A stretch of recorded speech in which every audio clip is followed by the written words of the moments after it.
enfim. Acho que uma pessoa caiu, a Gisele, ela vai ter que voltar. Por conta da gravação, não sei por qual motivo ele faz isso às vezes. Você começa a gravar, ele remove dois ou três participantes. A pessoa pode voltar de novo, não entendo essa loucura. Pois é, Djonga, eu gosto desse álbum novo do Djonga, esse mais recente. Então, vamos lá. Depois a gente pode falar sobre isso. Mas semana que vem a gente vai tratar sobre República. A primeira é República, né?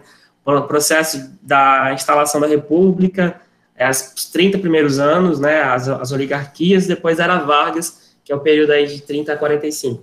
Aí, no terceiro encontro, imperialismo e colonialismo, eu vou voltar um pouco a esse assunto, né? A gente viu ele no final do ano passado, mas eu vou trazer de volta com mais profundidade, para a gente poder entender a Primeira Guerra Mundial, a Revolução Russa, né, que é parte da terceira unidade. Na quarta unidade, não, Matheus, Império é complicado, cara. Democracia e República, apesar dos problemas, ainda é melhor saída. Na unidade 4, a gente tem a crise de 29, né, a crise do capitalismo de 29, os neofascismos, né, tratado nazismo alemão, fascismo italiano, o salazarismo português e o período lá do franquismo espanhol. Ou seja, são os fascismos, né, fascismos históricos, né? Inclusive, no Brasil, a gente teve o integralismo, né, que é um fascismo. A Segunda Guerra Mundial, processo que vem decorrente da crise de 29 e do fascismo, né, dos anos 30 e 20 e 30, e no fim desse semestre, o mundo bipolar, né, a gente vai tratar dessa disputa ideológica que ainda está muito forte, mas a partir de outros caminhos, mas está muito presente, né, que vai além de regimes e de pensamentos econômicos, né, que é a questão da União Soviética versus Estados Unidos, que as pessoas até confundem muito com uma disputa capitalismo e socialismo. Essa parte ideológica existe, mas ela vai muito além do que somente questões ideológicas, né? Os dois lados tinham interesses, em alguns pontos até interesses similares, e por isso a disputa. Então a gente vai tratar dessa questão dupla na última unidade, descolonização da África e da Ásia, ou seja, as independências dos países africanos, da Oceania e da Ásia, que também estão nesse contexto aí. E aí a gente vai tratando aí também diretamente de algumas questões mais século XX, tá? Nesse contexto aqui. E aí na segunda metade do ano a gente vai terminar, e aí vamos ter mais 5 unidades tratando de ditaduras na América Latina, ditadura no Brasil, a questão do fim da União Soviética, o fortalecimento da China, a década de ouro dos Estados Unidos, anos 90, que hoje em dia está em declínio, mas durante muito tempo, depois que a União Soviética sumiu, os Estados Unidos dominaram o mundo plenamente, hoje nem tanto mais. Então a gente vai falar do futuro, né? A China é o futuro, goste-se dela ou não, é o país que vai mandar no mundo nos próximos anos, se é que já não manda, dependendo do ponto de vista que a gente olha, mas isso é papo para o próximo módulo.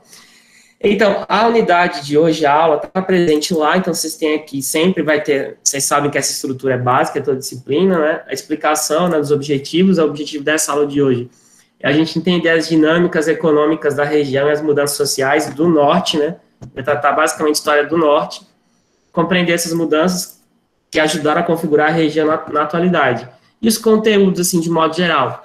O auge pelo interesse da borracha, 1870, 1920, a Belle Époque amazônica, história do oeste de Rondônia. Esses três assuntos, esses três conteúdos vão estar interligados.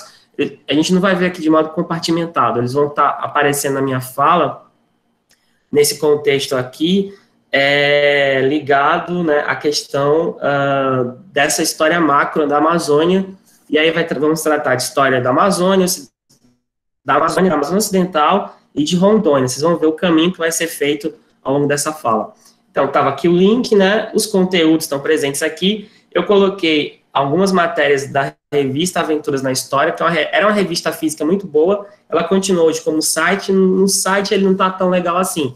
Mas como eles publicaram o material da revista, estou usando as matérias que vieram da revista, tá? Os dois links aqui são sobre esse contexto da Amazônia na chamada Belle Époque, né? Que é a questão do contexto das capitais da Amazônia, especialmente Manaus Paris não, e Belém. A Paris tropical, né, que é como a Belém era chamada, né, em Manaus também. Um texto que vai ser utilizado como base para duas questões da atividade é um texto de uma pesquisadora, um texto de 10 páginas sobre a ferrovia Madeira-Mamoré, que tem tudo a ver com esse pico da borracha do começo do século XX, tá? Eu vou ter que desocultar, só um minuto, deixei oculto. Nossa. Acho que quando vocês vão abrir lá, vocês não vão encontrar, porque está oculto. Deixa eu só ativar a edição aqui. Vou ter que fazer isso também lá no da Biotecnologia Vespertino. Eu acho que deve estar oculto também. Agora sim. E vocês estão vendo como a gente faz o material da aula, assim, a gente oculta, desoculta. Aqui sobre um vídeo meu sobre a Belle Époque. É uma versão reduzida do que eu vou tratar aqui. Quem quiser assistir diretamente lá pode encontrar. É o mesmo material, basicamente. E esse acervo aqui é uma curiosidade sobre Guajará-Mirim, que depois eu abro para a gente falar sobre isso, tá? Mas primeiro, vamos colocar aqui deixa eu abrir aqui o PowerPoint. E aí a gente começa. Mas eu quero tratar primeiro o vídeo. Bom, eu vou fazer um teste aqui. Vamos começar, tá? Então, só me diga um som, se está saindo aí.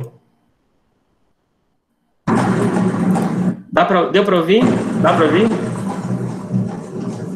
Tá, sim. É só um teste. Sim. Beleza. Então, eu vou começar falando da Amazônia, falando de Paris. Mas por que eu estou fazendo isso?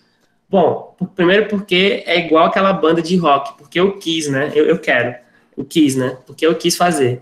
Então, a gente vai ter aqui um trecho porque recentemente na internet tem um bando de canais no YouTube de profissionais do audiovisual, que eles pegam filmes antigos, colorem digitalmente e eles acertam a velocidade desses vídeos, né, para uma rotação mais próxima do que a gente tem hoje em dia. Então, esse vídeo aqui, que se chama assim, originalmente, A Trip Through Paris, France, uma viagem, né, um passeio por Paris, França, entre 1896 e 1900, que é o auge que a gente chama de Belle Époque, né, que é um conceito que eu vou explicar mais adiante, né.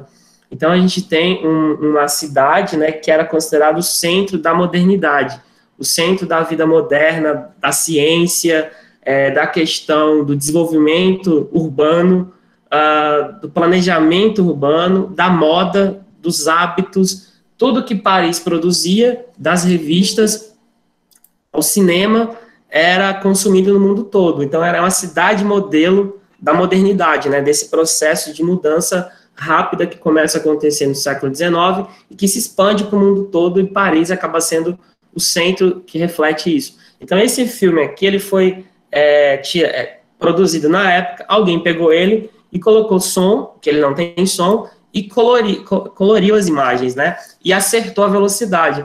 Então, essas imagens aí são da cidade de Paris, na época, né, do final do século XIX, começo do XX, que mostra exatamente nessa cidade pujante, bonita, organizada, movimentada, e uma cidade que é considerada, parecem imagens de um filme contemporâneo, mas não. Essas imagens são, de fato, de época, eram aquelas máquinas manuais, por isso que a velocidade é tão... depois eu mostro para vocês aqui a velocidade normal desses vídeos. Então, essa carta, para quem não sabe, Notre Dame, eu vou passando porque não tem como a gente ver tudo, não tem sentido, só para ilustrar mesmo. Veja que as pessoas, todas elas praticamente na rua, andam bem vestidas, né? Nesse trecho específico desse filmete, é a época da chamada Exposição Universal, que é um evento que acontecia em várias cidades do mundo. Paris teve a sua exposição maior na época de 1900, né? Inclusive foi o mesmo ano dos Jogos Olímpicos de Paris, de 1900, segunda edição dos Jogos Olímpicos. Então a cidade estava cheia de gente da Europa, de fora da Europa, visitando. E aí você vê, inclusive aqui uma senhora asiática, você vai ver muita gente na rua vestida com a roupa da moda, né? É uma cidade que não parava, literalmente. Vou acelerando a imagem para a gente ver mais coisas. Essa é a praça chamada Place de la Concorde, que é uma praça perto da região da Torre Eiffel e do Museu do Louvre, né? Que na época não tinha aquela pirâmide na frente. Então, a gente vê que é uma cidade muito bonita, os padrões da época, né? Ruas bem divididas, né, com planejamento urbano. Esse é um jardim que fica na frente da Torre Eiffel, né, acho que chamado Jardim de Luxemburgo. E é uma estação de trem que na época foi usada na Exposição Universal com essa esteira, que era novidade na época, essa esteira, viu? Por isso que o povo está bem estalhado em cima. E aqui uma imagem da Torre Eiffel, da época. A Torre Eiffel foi construída para essa exposição, ela ia ser desmontada, só que ela acabou se tornando um marco tão importante que hoje é um marco da cidade e ela virou, durante muito tempo, uma torre de rádio, né? Hoje é um ponto turístico. Paris é a cidade até hoje mais visitada do mundo, né? Esse é um dos galpões, né, que chama da exposição. Galpão não, tem o nome que se dá disso. Esqueci agora, mas é um expositor que os países levavam suas mostras para essa exposição universal. Cara, e assim, você imagina, ela demorou meses para ser montada, porque ela é montada, na verdade, né? E aí, as imagens normais, Irmãos Lumière, as imagens normais, só para a gente ilustrar aqui desses filmes, são assim, ó. A velocidade, acho que isso aqui não está ajustado. A velocidade é essa, geralmente, é mais rápida, mas não é exatamente o mesmo filme, sabe? Esse aqui, só um detalhe, esse é o primeiro filme da história considerado, né? Que é a chegada do trem à estação, que é o primeiro filme oficial da história da humanidade. O próprio filme está mostrando isso aí, no caso. Arrivant au train de la Cité. É isso, só que não tinha som, claro, né? As pessoas iam para os cinemas ver isso daí, na época, né? E, obviamente, isso é parisiense. É um trem chegando e as pessoas desembarcando dele, basicamente. É só isso.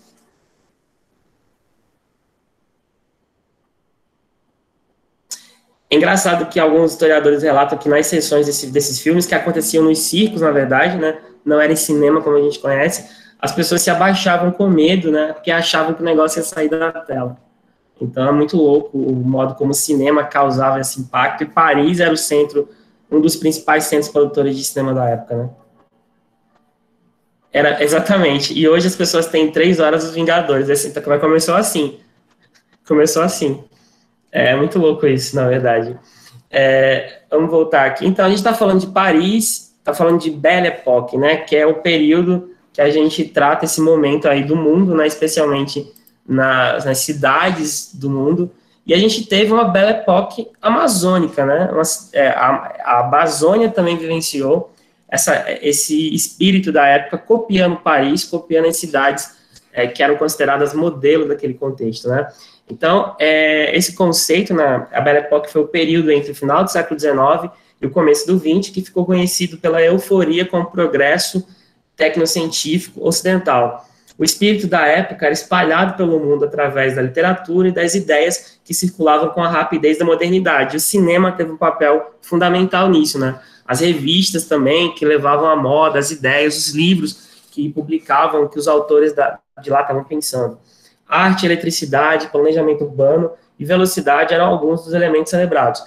A Belle Époque na Europa e nos Estados Unidos foi bancada pelo desenvolvimento industrial, né? Só que a Belle Époque da Amazônia, ela teve outra característica. O que bancou o desenvolvimento dela não foram as indústrias diretamente, né? Porque a indústria tem um papel nisso, mas foi exatamente o ciclo da borracha, ou melhor, o auge da borracha, porque a borracha sempre foi produzida aqui, e o interesse da borracha lá nas indústrias europeias, principalmente, e nos Estados Unidos também, movimentou esse mercado e fez com que algumas cidades da região elas se desenvolvessem e copiassem essas cidades, né, do continente europeu. Alguém aqui já foi em Manaus? Ou Belém, por exemplo? Já fui em Manaus. Você chegou aí nesse teatro aqui, Teatro Amazonas? Não, eu já fui 1000 vezes, eu nunca fui em teatro. Mas você passou perto, pelo menos? Já. Então, eu não sou de Manaus, eu morei lá no Amazonas há muito tempo, sou de Pernambuco, mas eu frequentemente estava em Manaus e quase sempre ia aqui no teatro, né? Esse é o Teatro Amazonas, para quem não conhece. Sabrina, ele é muito bonito, total. É um teatro que... É interessante que ele é grande por fora, mas a parte dele dentro não é tão grande, se for observar.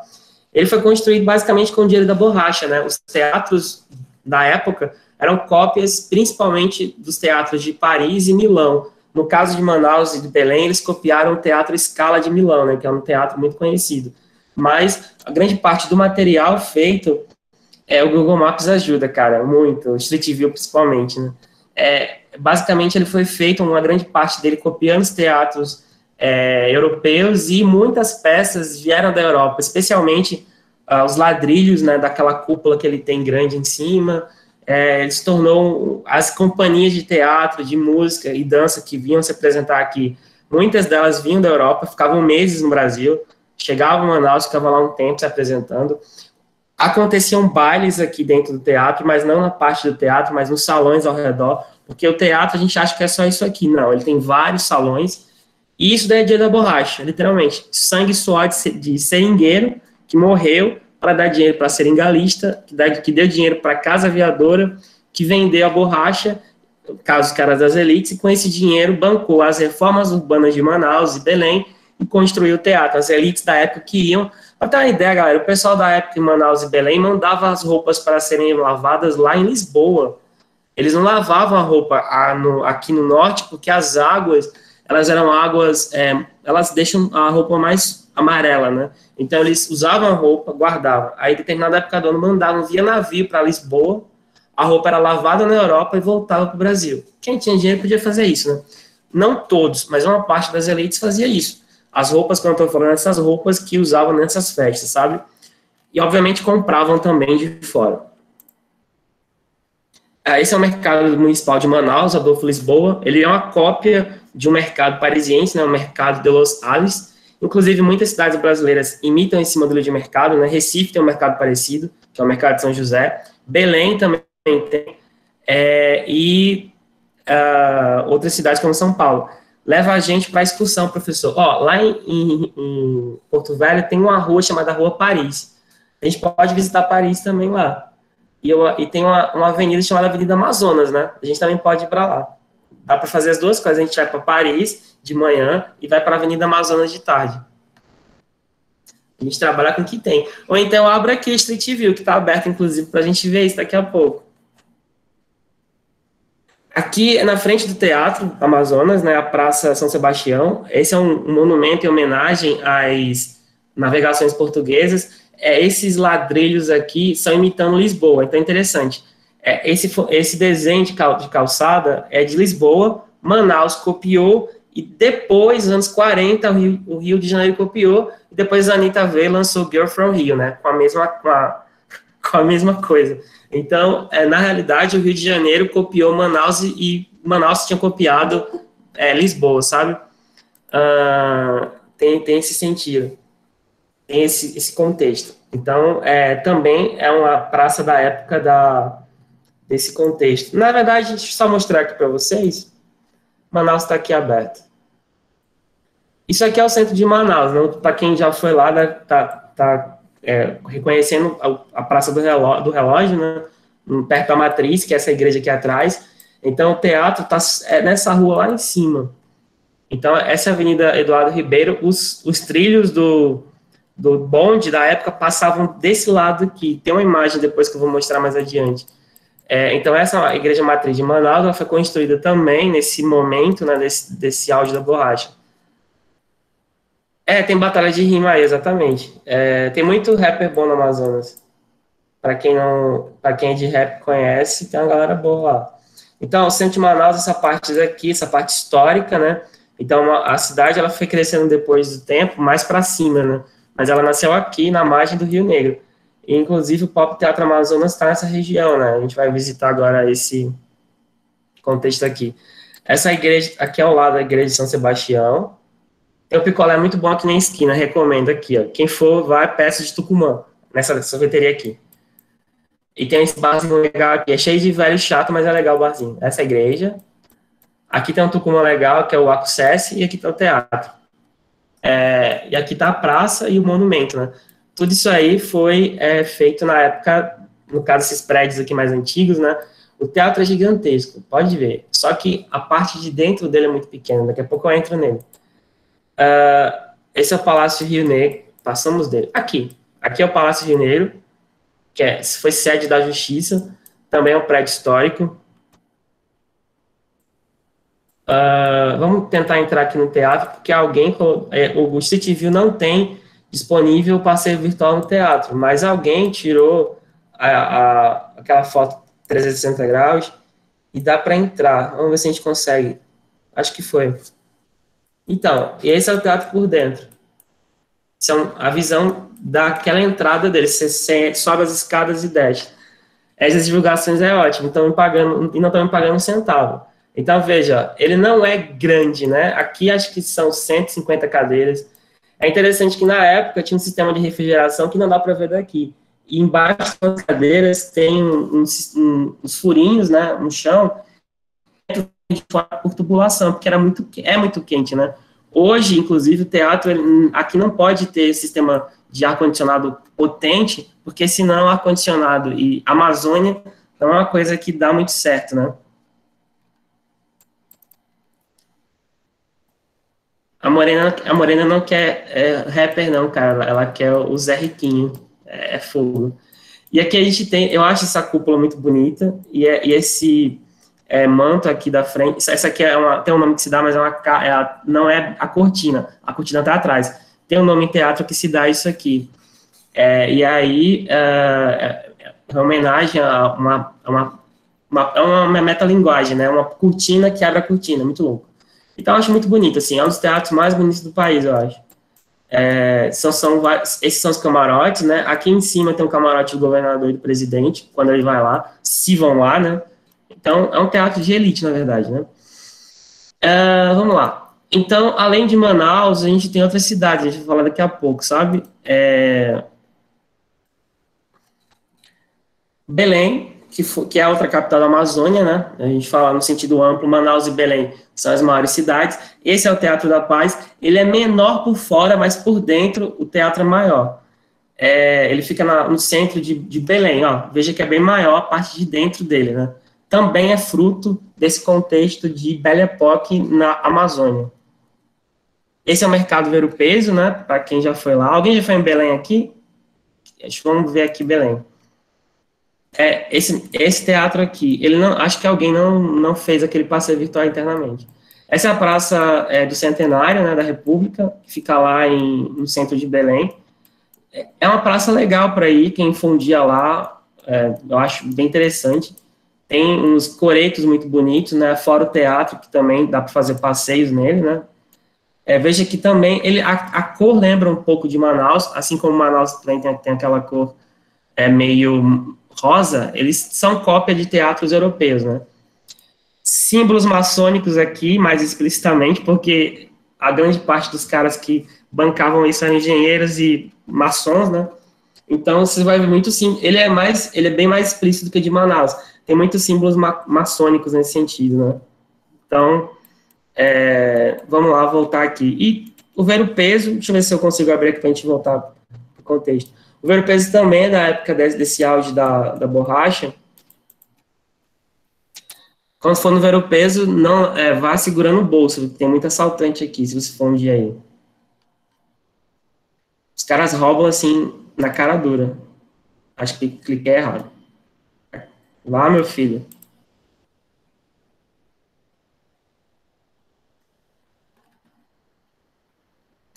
Esse aqui é a entrada do Ver-o-Peso, né? Originalmente o mercado era só essa parte de dentro aqui. Aí na frente tem mercado de carne, do outro lado, né? Essa parte daqui.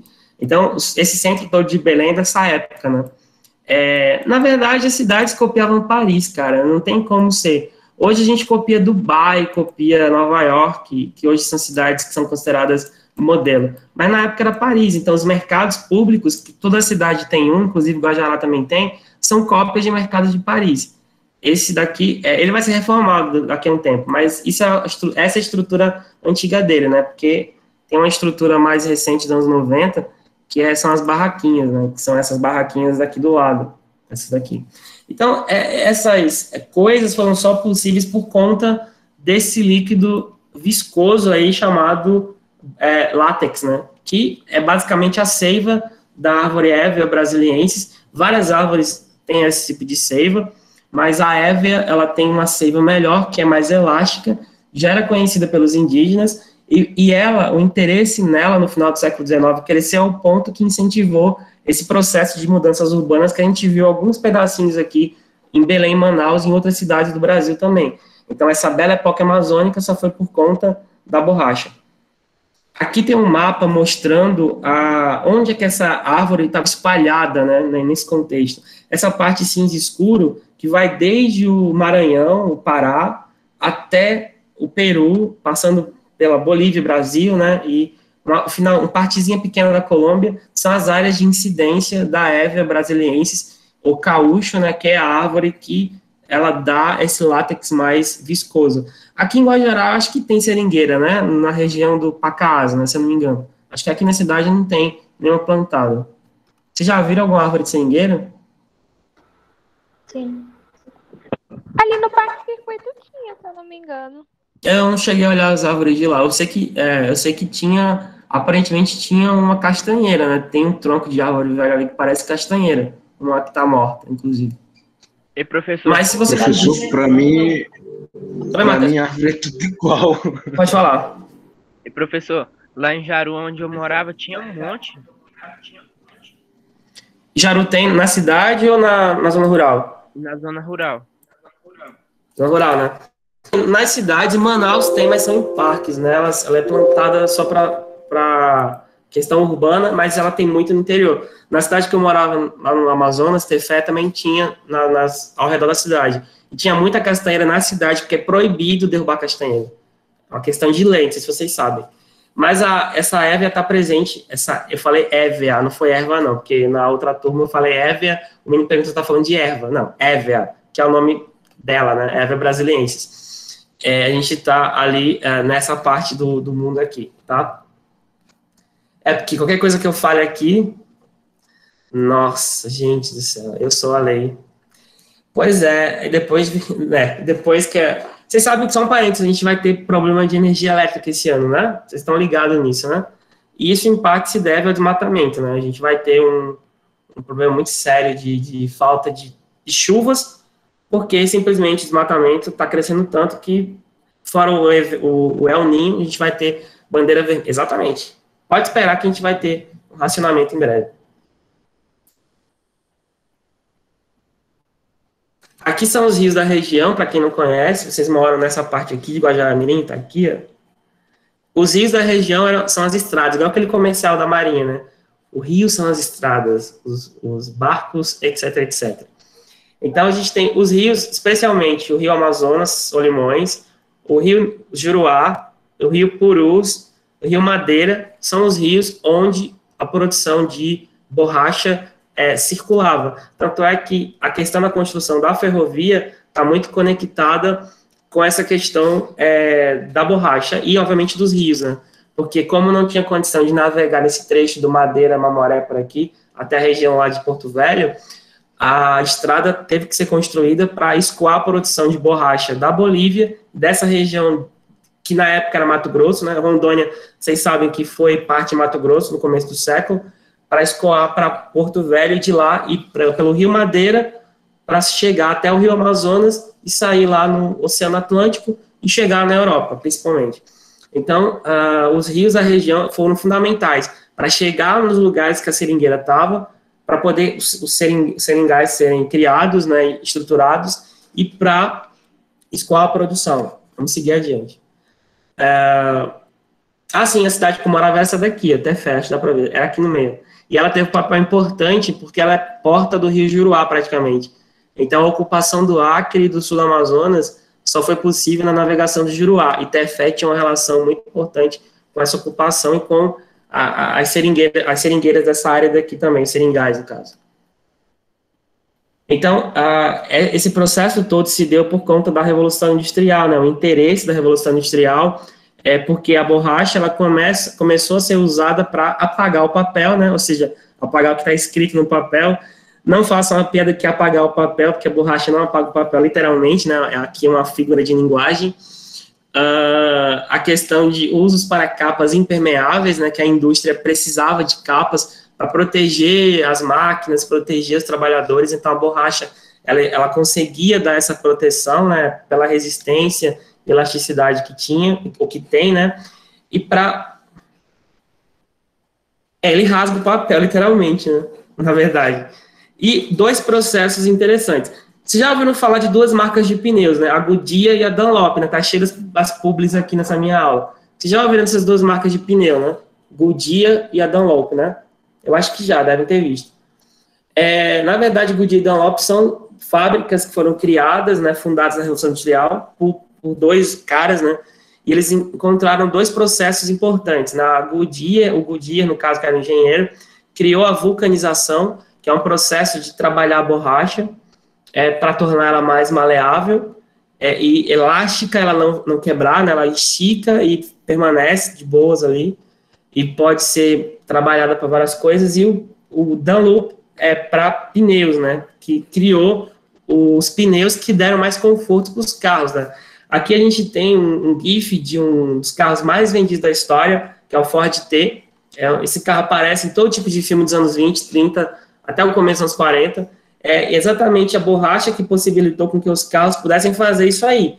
Porque inicialmente os carros tinham roda ou de madeira ou roda de alumínio, né? Não era segura e desconfortável.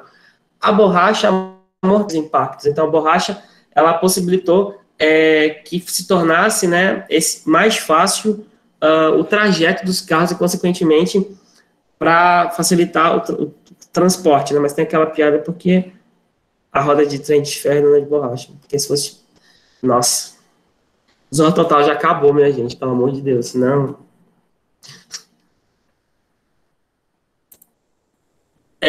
Para ter a ideia de como a borracha era antiga, né? Isso aqui é um trecho de um viajante do século XVII, lá na região do Amazonas, um francês chamado Lacandamin. Ele viajou o rio Amazonas até chegar, subindo, né, até chegar em Quito, no Equador, que dá para chegar, inclusive antigamente dava para chegar. A resina chamada caúcho, nos países da província de Quito, vizinhos do mar, é também comuníssima, nas margens do Maranhão, e tem a mesma utilidade. Quando ela está fresca, dá-se-lhe com moldes a forma que se quer. Ela é impenetrável à chuva, mas o que tem a forma digna de nota é a sua grande elasticidade. Fazem-se com elas garrafas que não são friáveis e bolas ocas, que se achatam quando se apertam, mas que retornam à sua primitiva forma desde equilíbrio. Então, você aperta a borracha, ela diminui, você solta, ela volta. Então, a gente tem uma substância que os indígenas já usavam no dia a dia para fazer bolas para jogos, para poder... cuidado, Matheus, para não cair e se machucar, e para ser usado no dia a dia. Então, os indígenas que ensinaram para os brancos o uso inicial da borracha, né? E ela se tornou um objeto do dia a dia. E aqui, com esse interesse aumentado pela borracha, a Amazônia começou a ser repovoada, né? A gente falou isso no ano passado, durante muito tempo, né, os indígenas foram mortos em conflitos, por doenças, ou simplesmente alguns preferiram sair das regiões que estavam, fugindo dos homens brancos. E a Amazônia perdeu muita gente. A gente não tem um número exato, mas é sabido que existiam civilizações muito grandes na Amazônia, que chegavam até 5, 6 milhões de pessoas, especialmente na calha do Rio Solimões. Esse povo sumiu, morreu, desapareceu. E aí, a partir do final do século XIX, várias ondas migratórias vieram para essa região aqui, no caso, especialmente do Nordeste. Eu tenho certeza que alguns de vocês aqui deve ter ascendência nordestina e deve ser fruto dessa onda primeira do final do século XIX ou da segunda onda nos anos 30 e 40, durante o segundo ciclo da borracha. Então, tem muita gente descendente desses povos aqui. Pois esse conflito contra a indígena nunca acabou, é histórico, na verdade, né? Ele começa lá atrás, em 1500, quando os portugueses oficialmente tomam posse do Brasil, invadem, né? E ele continua, mas é sistematicamente um massacre, genocídio, literalmente, desses povos, e Rondônia é um dos estados hoje onde há mais conflito, seja um conflito de fato, né, entre os madeireiros, garimpeiros e os indígenas, ou até o próprio governo que ajuda nesse conflito, porque o governo de Rondônia acabou de diminuir duas reservas importantes de áreas onde há presença indígena, a reserva aqui de Guajará-Mirim e a reserva de Jaci-Paraná, são reservas de proteção ambiental, tudo isso em nome do garimpo e da extração de madeira. Olha, eu não sou contra a existência de garimpo nem de madeira ser derrubada, mas existem formas de se fazer isso sem danificar o meio ambiente. E a gente está muito lascado aqui em Rondônia por conta dessas atividades sem nenhum tipo de controle. O garimpo é muito perigoso. As substâncias que os garimpeiros usam são altamente cancerígenas para eles, são altamente cancerígenas para as pessoas que moram na região, elas infectam e acabam com mananciais de água, matam peixes e por aí vai. Então, é um processo muito histórico, você lembrou bem aí dessa questão. Agora, Azê Cortez, qual é o teu nome primeiro? Porque ainda dá para saber só o primeiro nome, porque o sobrenome Cortez, beleza, mas o nome próprio lá, tal. A Vitória, Adriel, obrigado, Adriel, bem lembrado a questão aí. A Vitória lembrou que o avô era nordestino e veio muito novo para cá. Então, cara, é muito império, comendador.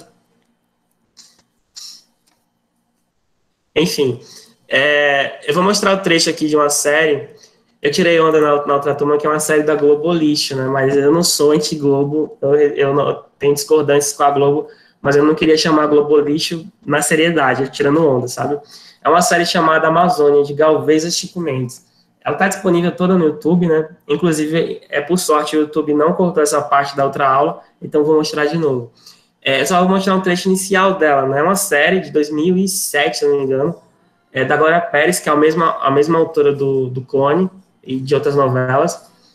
E aí, só para você saber a abertura, né? Só mostrar o trecho inicial, porque é uma citação de um livro chamado Amazônia, do Euclides da Cunha, né? Ele visitou a Amazônia no começo do século e o Lima Duarte narra um trecho falando exatamente desses nordestinos que vieram para cá e que são bisavós, tataravós de vocês, né? De alguns de vocês, possivelmente. Nordeste que tangem para as cidades do litoral, essa população de famintos assombrosos, devorados das febres e das bexigas.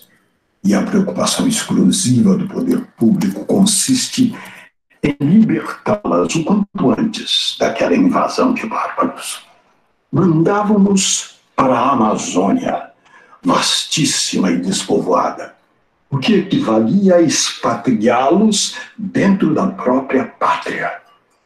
Nunca os acompanhou um só agente oficial ou médico. Os banidos levavam a missão dolorosíssima e única de desaparecerem.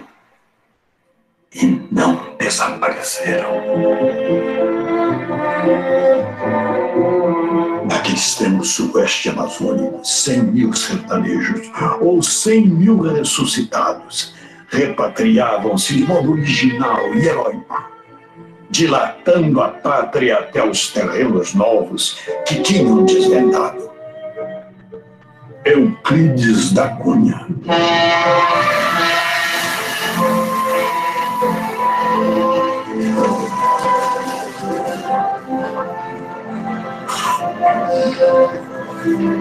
Aí você vê, o cara sai do meio do sertão seco, quando chegar aqui, água. Do nada.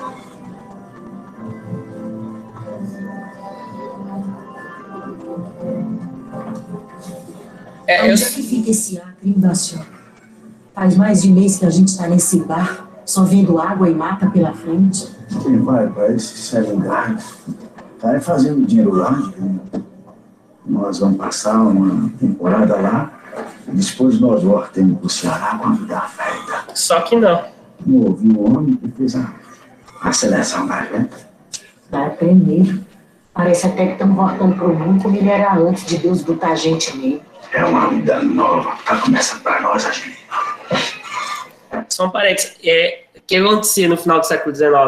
Como o governo tinha interesse de povoar essa região e precisava de mão de obra para essa seringueira, no caso, um seringais, eles começaram a recrutar no Nordeste, que estava vivendo várias secas consecutivas, essas pessoas desesperadas para que elas viessem para o Norte com a desculpa que iam ganhar terras, trabalhar, ganhar dinheiro e depois voltavam para o Ceará. Só que não, né? São raríssimos os casos, especialmente cearenses, piauienses, maranhenses, nesse momento aqui, que voltaram, portugueses, como assim não? São brasileiros do Nordeste, no caso, porque a gente está falando já do século XIX, já é Brasil independente, final do XIX, começo do XX, já era um governo brasileiro, de fato, né? E aí eles foram lá... Professor. Oi. O que eu quis dizer é que a história está tipo se repetindo, entendeu? Com os portugueses. Entendi. Pois é, então o que eles faziam? Muita gente ia a pé do interior do Ceará, ia para Fortaleza pegar um navio até Belém, aí lá em Belém descia, pegava um outro navio, subia no Amazonas, até chegar nos Seringais. Esse caso aqui da série, a série se passa quase toda no Acre, né? Porque ela conta a história do início da borracha lá, da questão da guerra, da Revolução Acreana, que é o surgimento do Acre enquanto Estado brasileiro, e depois dá um salto no tempo e vai lá para a história do Chico Mendes, que era um seringueiro no final dos anos 80, que foi morto, né? Uma liderança da luta de Seringais, lá no Acre, né? Que é aqui do lado da gente, literalmente. A gente está a 200 km do Acre, literalmente. Então, essa galera vinha para cá. Só que essa história aqui, os caras não voltavam. Muitas famílias morreram durante o caminho, chegaram aqui, morreram de malária, ou então viam somente o homem com essa mesma ideia, achando que ia voltar. Só que nunca voltava. E esse processo todo aconteceu em parte do Pará, Amazonas, Acre e também aqui em Rondônia. Muita gente veio com essa ideia aqui de vir para os Seringais, ganhar dinheiro e voltar para o Ceará, Piauí, só que isso nunca rolou. Então, muita gente morreu nesse processo, né? Muita coisa se modificou nessa primeira leva aqui, e explica muito da ocupação dos espaços hoje aqui, né, na Amazônia. Então, essas duas grandes levas migratórias de nordestinos, né, do final do 19 e depois dos anos 30 e 40, explica muito essa presença nordestina aqui.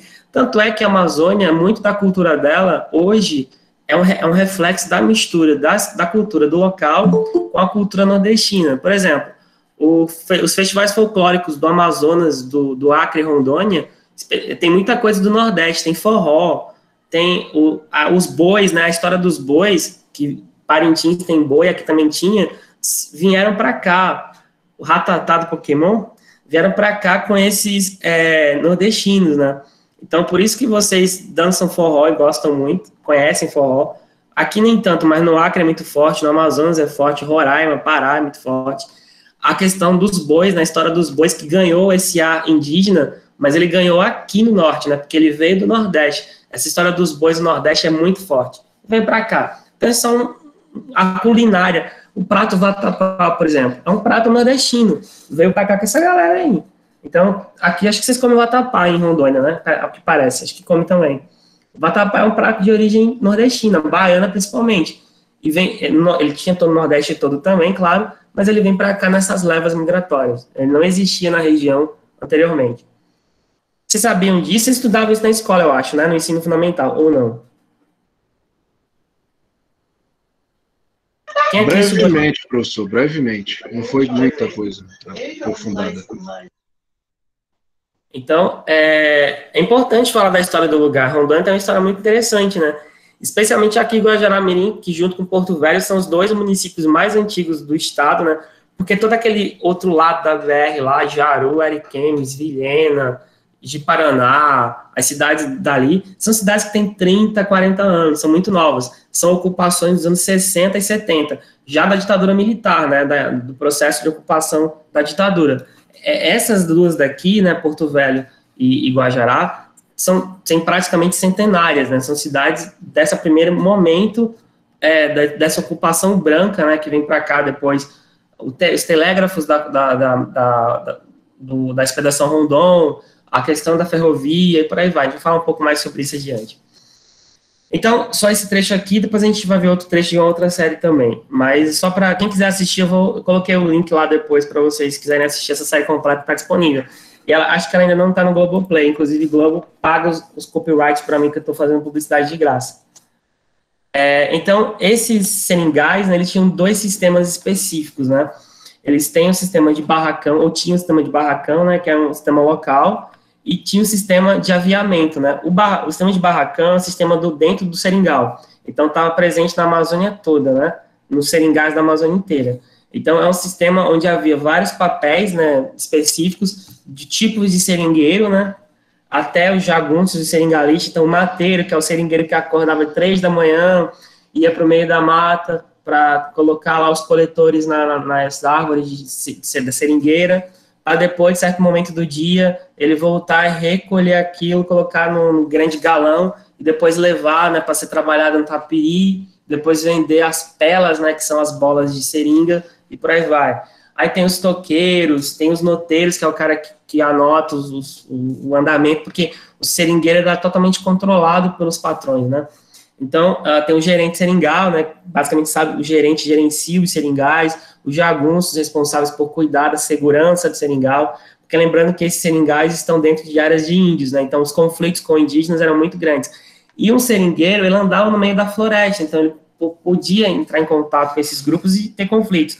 O regatão, que era um barco de venda e de compra, então o regatão trazia produto para o seringal, né, vindo de Manaus, de Belém, ou Tefé, vendia e levava de volta as pelas, levava como pagamento as pelas, né, que são as bolotas de borracha. E o meeiro, que geralmente são seringalistas que dividem o mesmo seringal. Não é uma figura presente em todos, não. Tem a ver com a questão de ocupação de terra. Então, é uma hierarquia muito forte. Isso aqui é um regatão do final do século XIX. Até hoje, eu acho que aqui em Rondônia tem esse tipo de barco, né? Eu acho que vocês devem ter visto isso na beira aí. É um tipo de barco amazônico tradicional. Você tem a estrutura de madeira e a parte de trás aqui fechada, que é uma espécie de cabine do comandante, que seja o dono do barco, e aqui na frente as mercadorias. Esse tipo de barco no Amazonas, eu estava cansado de ver lá em Manaus, Tefé, Parintins, Tabatinga, cidades que eu visitava, e eu acho que eu já vi um tipo aqui nessa região de Guajará, lá na beira, né? Posso estar ficando doido, mas eu acho que eu vi. Confirma isso para mim? Alguém confirma se tem esse modelo aqui também, só para tirar essa dúvida? Porque eu acho que eu vi algo. Tem sim, professor, tem sim. Obrigado, Gabriela. Então, no Amazonas é muito comum, né? Só que, na época, esses barcos não tinham motor, né? Eles usavam o sabor dos ventos, o remo, e aí o motor só aparece depois, né? Lá no começo da década de 20, 30. Então, inicialmente, eram meses e meses de viagem, né? Porque você vai ao sabor da correnteza do rio. E não são em todos os momentos do ano que você vai viajar com segurança. Você tinha que conhecer muito a região. E esse regatão também era responsável até por tráfico de pessoas, né? Lá no Amazonas tem algumas pesquisas no programa de história que mostra que esses regatões maiores, são barcos maiores que esses aqui, eles roubavam crianças indígenas em algumas regiões, né, na calha do Rio Solimões, e vendiam essas crianças em Manaus ou Belém para essas crianças trabalharem nas casas de pessoas ricas. Então, eles também faziam isso. A partir do momento que não começou a ter escravos negros aqui, por conta das proibições, até porque era difícil também comprar, era caro e distante, eles usavam essa mão de obra indígena escrava, e muitas crianças eram vendidas assim. É muito louco isso. E esse sistema de barracão do seringal estava dentro do sistema maior, que é o aviamento, né, que também é hierárquico. E ele parte do seringal para uma coisa maior. Então, ele começa na figura do seringueiro, né, que é o cara básico de coletar o látex. Acima do seringueiro tem o seringalista, que é o dono do seringal, a quem o seringueiro literalmente deve muita coisa, né, seja a sua viagem até o seringal, seja os apetrechos que ele usa, seja os produtos que ele consome, tudo gira em torno dessa relação quase de semi-escravidão entre seringalista, que é o dono, e o seringueiro. Acima do seringalista tinha as casas aviadoras. O que é isso? São casas de comércio localizadas principalmente em Belém, no Pará, Santarém, no Pará, Manaus, no Amazonas, e Tefé, no Amazonas, mas principalmente Manaus e Belém. Eram casas que compravam essa produção do seringalista e, em troca, emprestavam dinheiro para ele manter. Ou então, elas mesmas compravam seringais, especialmente no Acre, na região que hoje é Rondônia, e no sul do Amazonas, produziam lá e levavam para vender para o exterior, né? E aí chegava lá na ponta final, que é a indústria, que é o capital internacional, né? Então, esses dois sistemas, o de barracão e o de aviamento, eles estão totalmente ligados. Ah, sim, barracão. Por que barracão? Porque dentro de cada seringal tinha um barracão, que era o local onde o seringalista vendia produtos para o seringueiro e o cara tinha que comprar somente ali. Então, tudo girava em torno do barracão no seringal, tá? As relações econômicas. Era onde ele pagava os caras, ou então cobrava o que os caras deviam, né? Então, aqui é um tapiri. Vocês já viram um tapiri? Não sei se vocês já viram. É uma estrutura dentro do seringal é onde a borracha começa a ser trabalhada. Eles retiram da floresta, levam para cá para poder começar a fazer as pelas, né? Que são essas bolotas de borracha. E é altamente tóxico, né? Porque a borracha queimada é tóxico. Então eles vão girando esse bastão aí, cobrindo, né, em cima de uma fogueira, e tem uma espécie de bacia embaixo, eles vão jogando látex e vão girando pouco a pouco e vai formando a bolota, porque a borracha vai endurecendo, né? Então o cheiro disso é muito forte, é muita fumaça, e muitos tinham problema de saúde, né? Os seringueiros morriam muito cedo, fora as doenças, né?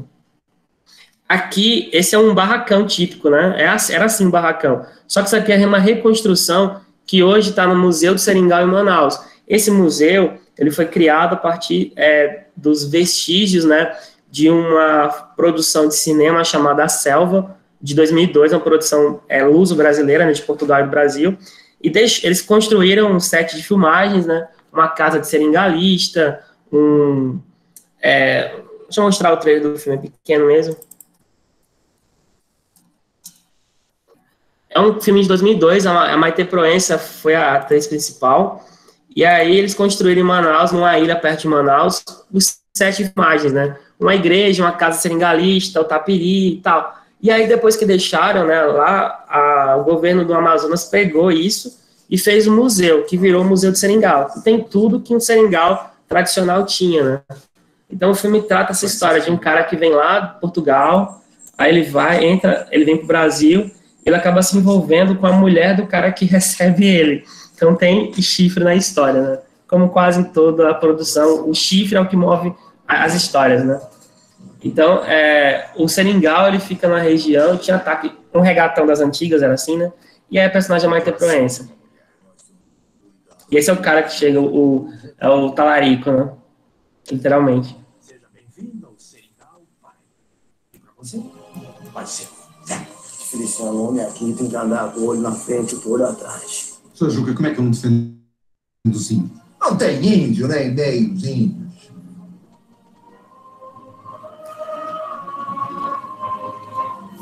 E aí, sim, esses sets aí, a casa, o tapiri e tal, toda essa produção do filme virou um museu, né? Então, ficar fora de Manaus, ficar meia hora da Ponta Negra, aquela praia de lá, e para chegar lá, é uma região muito bonita. Quem puder visitar um dia, for a Manaus um dia, e puder ir no museu, vá, que vale a pena, é muito legal. E o filme também aborda essa questão desse conflito entre os seringueiros e os indígenas, porque era muito comum isso.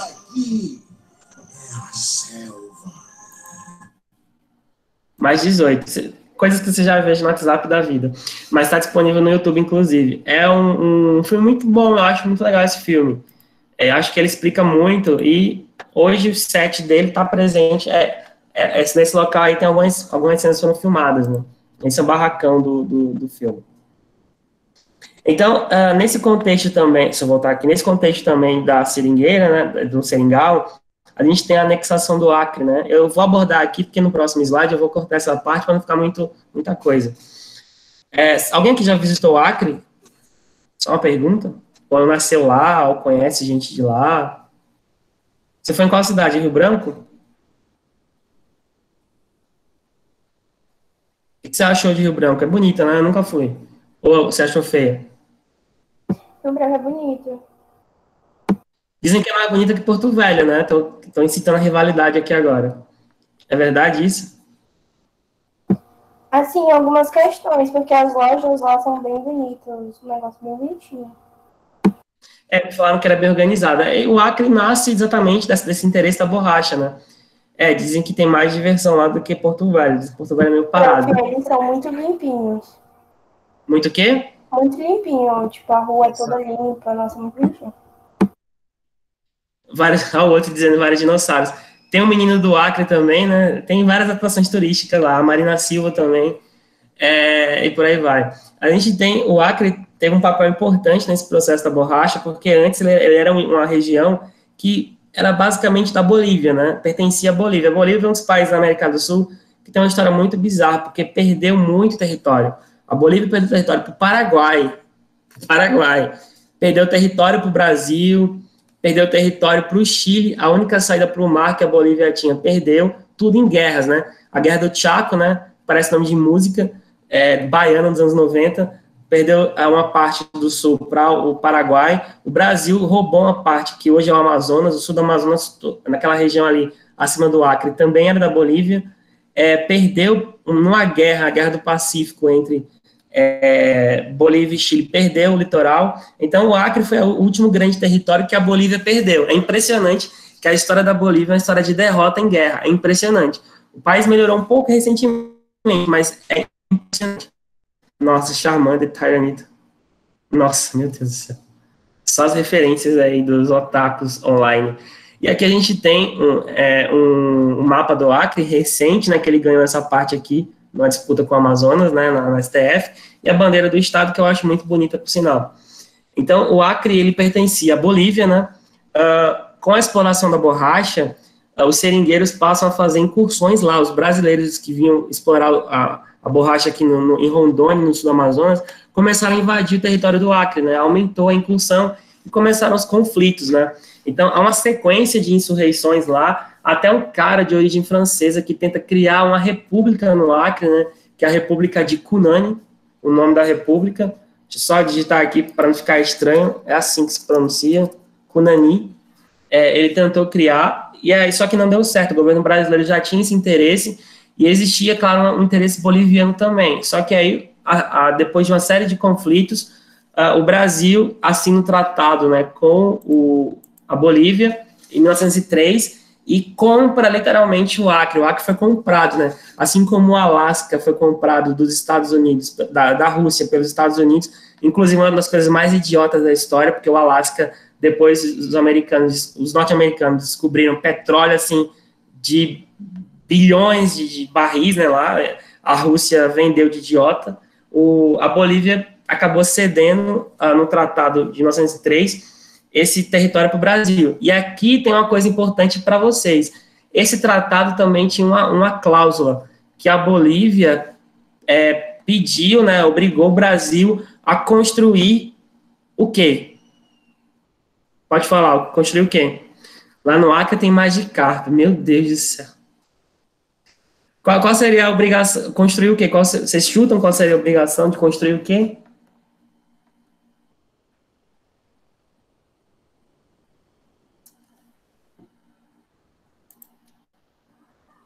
Aquela ponte de 18 metros que o Bolsonaro inaugurou, não foi não, foi outra coisa.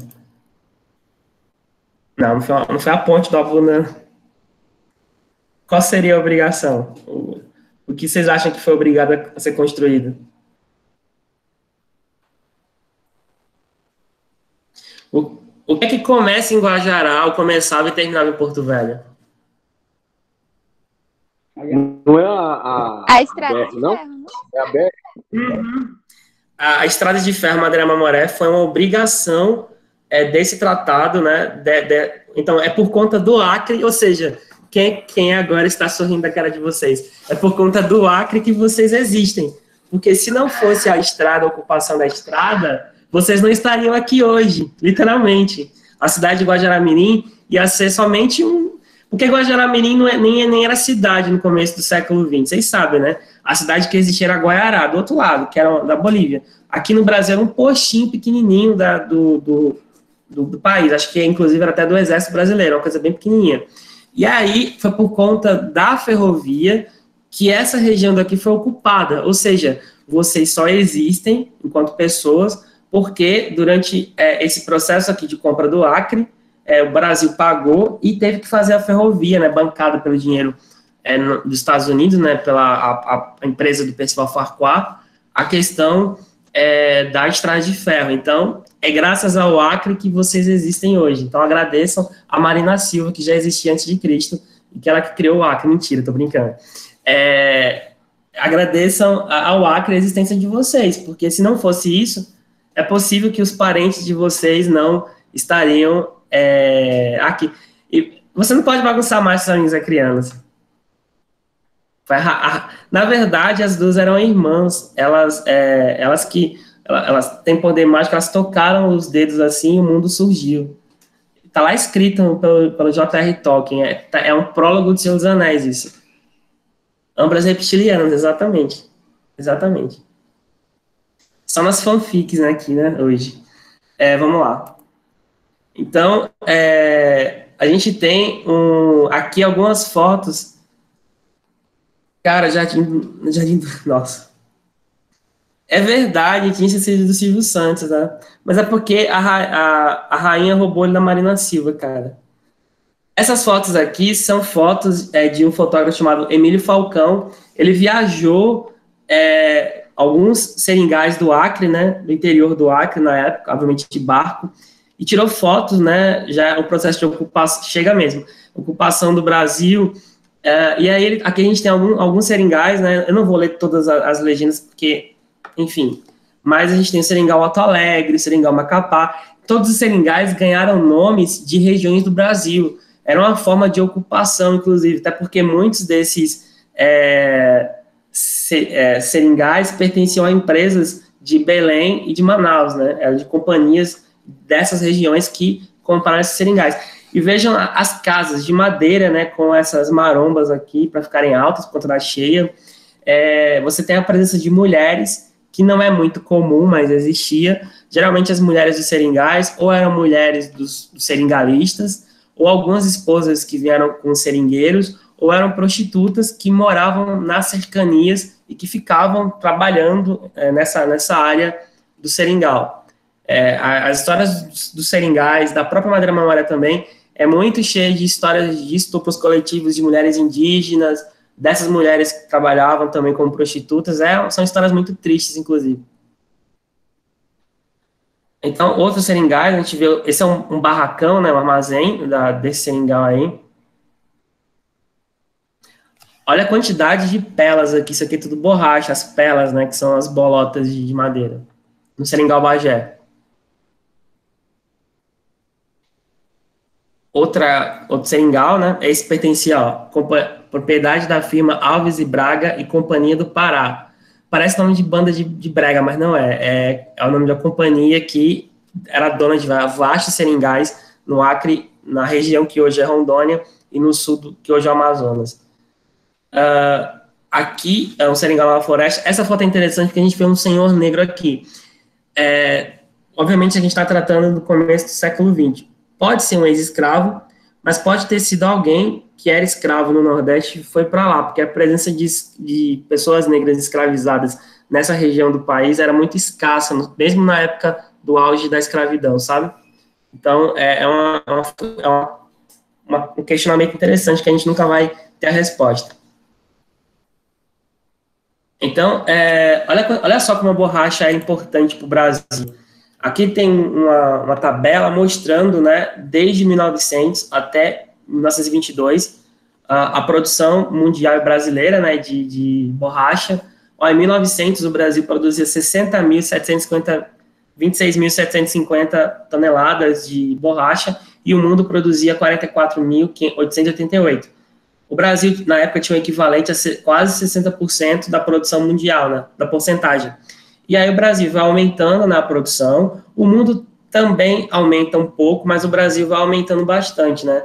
Só que 1910, né, que é talvez aqui o auge da produção brasileira, o Brasil produzia 40 mil toneladas, né, e o mundo 95 mil. E aí começa o declínio da produção brasileira. Em 1922, a gente produzia 21.775, o mundo já é 409 mil, e a participação brasileira é de 5,2 na produção mundial. O que aconteceu aqui? Primeiro, final da Segunda Guerra Mundial, e principalmente a Inglaterra roubou mudas de seringueira, levou para suas colônias da Ásia, começou a cultivar lá. Quando passa a Segunda Guerra Mundial, a coisa ameniza, a produção de lá cresceu tanto que era mais fácil pegar de lá, comprar de lá, na Inglaterra, né, comprar de lá, do que comprar aqui no Brasil. A produção daqui começou a cair e a produção da Ásia começou a subir, né? Mas adiante eu explico isso. Para a gente ver como era importante a borracha na balança brasileira de produtos, aqui Yazoo o café. A borracha era o segundo produto mais importante durante esse começo de século. Então, aqui nesse amarelo a gente tem vários produtos, né, de algodão a outros produtos agropastoris, e aqui a gente tem o açúcar, né, Obviamente, café e açúcar faz sentido, e uma borrachinha, imagina que delícia. Então, a borracha, era um dos produtos mais importantes da nossa balança comercial. Ó, e aqui tem o que eu falei, né? Os ingleses aclimataram a seringueira na Malásia, lá na Ásia, que é essa colônia deles aí, e o aumento da concorrência levou à queda do produto brasileiro, né? Que, obviamente, levou as cidades da região a declinar, a produção declinar e a crise se instalar de modo generalizado. A produção de borracha parou? Não, a produção de borracha não parou. Só que essa produção, ela diminuiu bastante. E tem um dado interessante. A ferrovia, que havia sido, eu vou falar mais adiante sobre ela, que havia sido começada a ser construída para exportar a borracha da Bolívia, isso ainda no auge da borracha, ela praticamente não serviu para o escoamento da produção, porque quando ela ficou pronta, a borracha já estava em declínio. Ela fez o transporte e tal, só que ela acabou entrando em desuso, no sentido mais profundo, para o seu uso principal, que era a borracha. Então, ela foi cara, demorou a ser construída, e quando começou a ser usada, a borracha já estava em início de declínio. É interessante esse aspecto, inclusive, a gente vai abordar daqui a 10 minutos. E aqui eu volto para o começo, né? A gente vai mostrar as consequências desse ciclo nas cidades, né? O modelo era Paris, como eu falei no começo. Então, a gente tem aqui as plantas de Manaus e Belém. Uma pergunta para vocês. O que chama a atenção nessas duas plantas aí? Das duas cidades. Tem uma coisa bem explícita, que é muito nítida aí.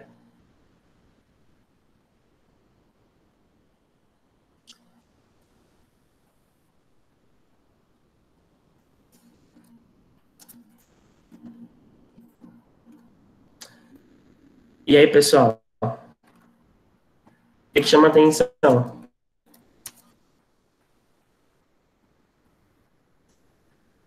Laís aprimora a resposta.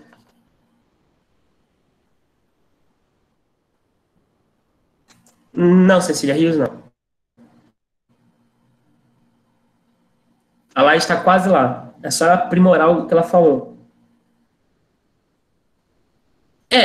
Eu tô entendendo, você entendeu o que eu quis dizer, mas eu acho que alguém quer adicionar alguma coisa? Exato, Laís. A organização da cidade, né? Belém nasceu nessa parte aqui, ó, essa parte menorzinha, Manaus aqui. Só que com o processo da Belle Époque, o planejamento dela fez com que houvesse um planejamento, né, estrutural, para padronizar os quarteirões. Quase todos são quadrados. Pode observar. Na parte mais recente da época da borracha. Então, tudo é quadradinho. Manaus é a mesma coisa. Então, a estrutura urbana, vejam Paris, por exemplo. Até hoje, Paris tem uma estrutura bem geometrizada. Isso aqui é o Arco do Triunfo, e essa região daqui perto dos quarteirões do Arco, né? É tudo muito visto de cima, planejado, quadrado ou triangular. Aí, as plantas das cidades brasileiras também imitaram, né? Então, aqui algumas ruas de Belém, né? Olha os trilhos do bonde lá embaixo da rua. Planejamento urbano, né? Ruas bem organizadas, recortadas. Os bondes lá embaixo passando, para quem não conhece, que é bonde, é aquilo ali. Pois era um traço dessas cidades, né? A questão das praças, até hoje. Daqui a pouco eu termino aqui, eu volto lá e mostro para vocês uma imagem de cima de Paris. Nossa, isso é Dani. Essa música não pode cantar aqui essa hora, não. Aqui é Manaus, que eu mostrei, né? Aquela parte da igreja, nessa imagem 4K, né, de Manaus da época, a igreja e o bonde, né? A gente tem aqui o bonde atrás da igreja. E aqui a ponte Benjamin Constant, que é uma ponte de ferro em Manaus, também imitando as pontes parisienses, né? Então, esse é o reflexo dessa ocupação da madeira, da seringueira, e aí a gente tem esse reflexo na Belle Époque amazonense. Deu para entender essas questões aqui em relação ao auge da produção de borracha, a organização do espaço e ocupação territorial da Amazônia, e essa influência da Belle Époque das ideias nos espaços das cidades? Deu para entender essas questões que eu quis colocar aqui? Tem Mulher Maravilha. Vai, pessoal, sem brincadeira, vai. Agora sim. Sim, não, talvez.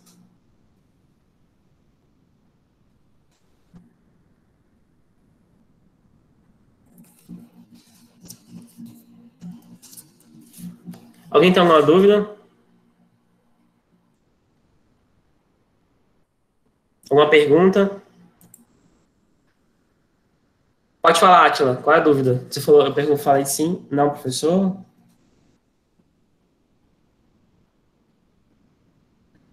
Podemos começar a passar para o próximo ponto?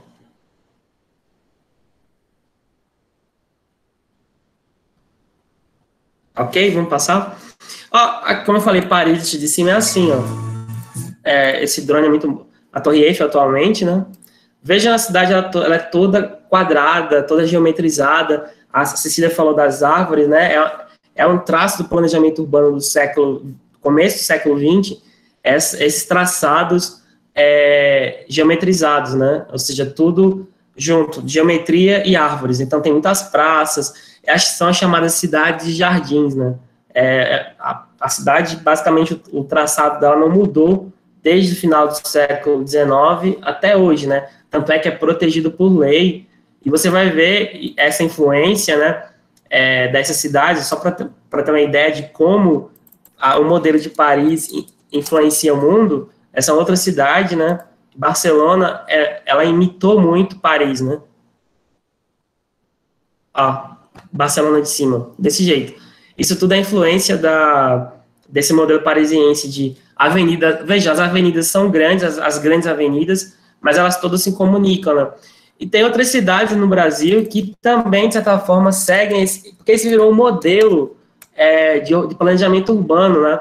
A cidade de Boa Vista, eu não sei se vai ter um drone suficientemente legal para mostrar. Eu não sei se vocês sabem que ela é feita em formato de leque, né? Ela é um leque, né? Assim. Acho que aqui dá para ver. Então, aqui tem a Praça Central, a cidade nasce daqui.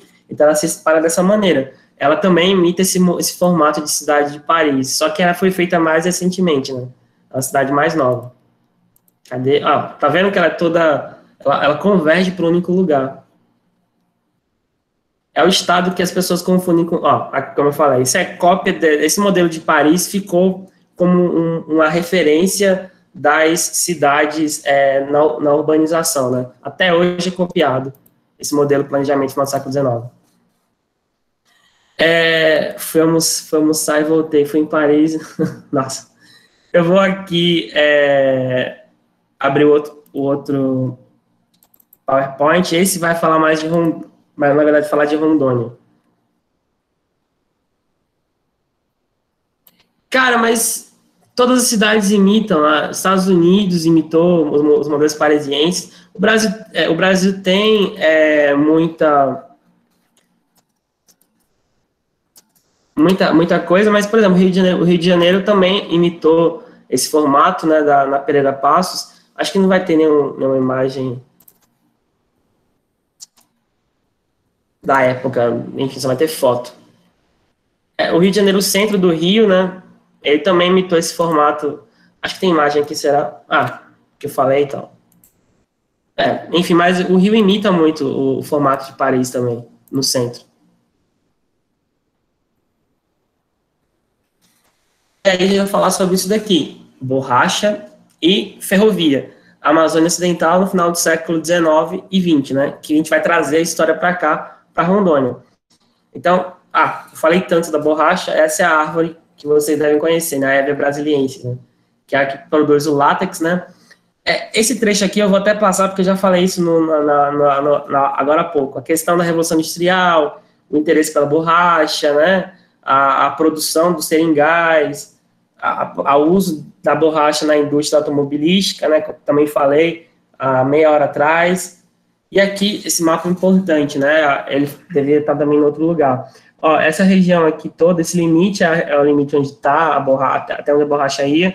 E aqui, tem esse gráfico em formato de pessoa, a gente tem o período e a quantidade de pessoas que migraram do Nordeste para cá. Só uma pergunta, qual a diferença de migração e imigração?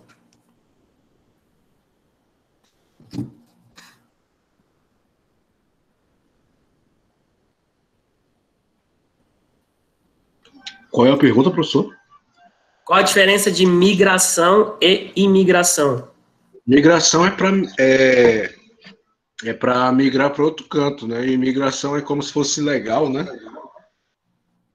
Mais ou menos, você quase respondeu. Olha a resposta da Laura. A imigrante vem de outro país, exatamente. Mas o começo da sua resposta está correto.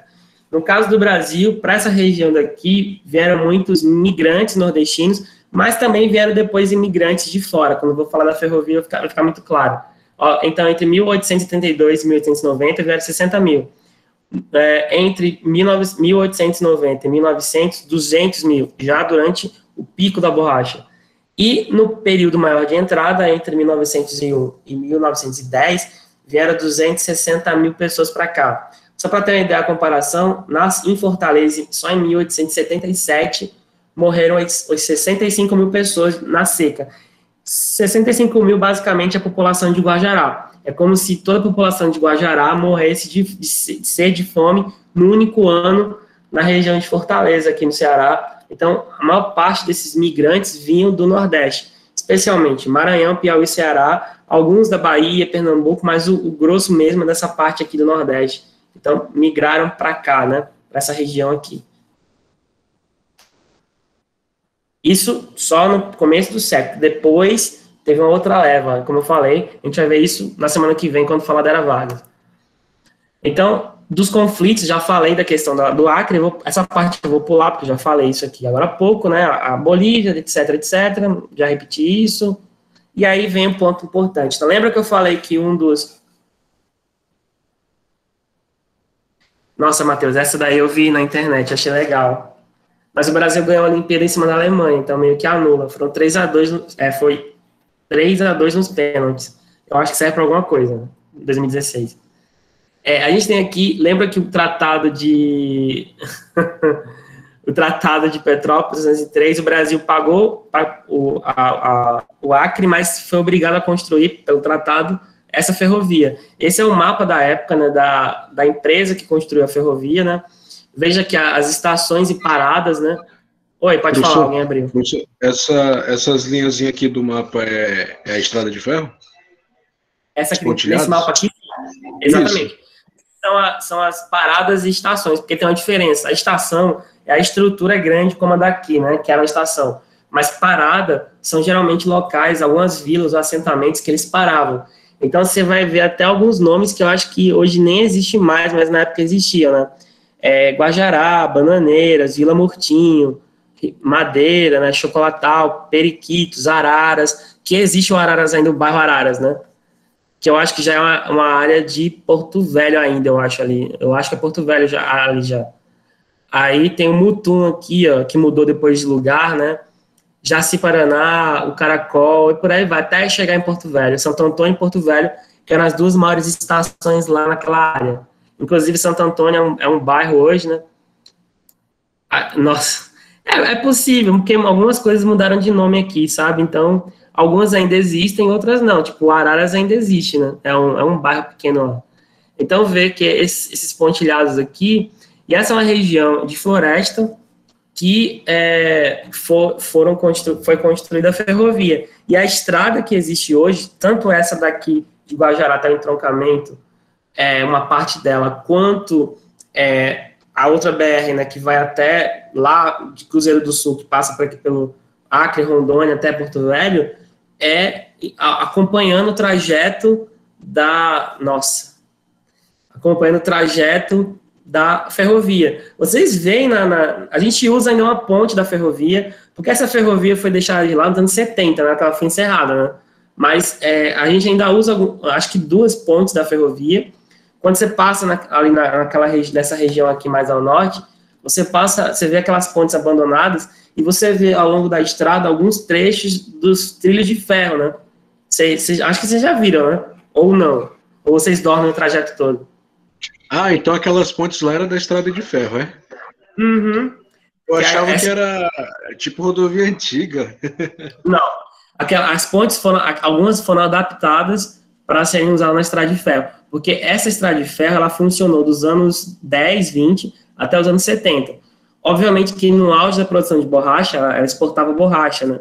Mas ela depois foi usada como trajeto de mercadorias, não só da borracha, mas de passageiros, né? Porque lembra que Guajará, apesar de ter estrada hoje, durante muito tempo Guajará era isolada. A única forma de chegar aqui era a ferrovia, basicamente, porque até o próprio rio aqui quase não é navegável, é cheio de pedra, vocês já viram, né? Até uma parte do trajeto é cheio de pedra, não tem como navegar ali. Então, o trajeto era feito basicamente pela estrada.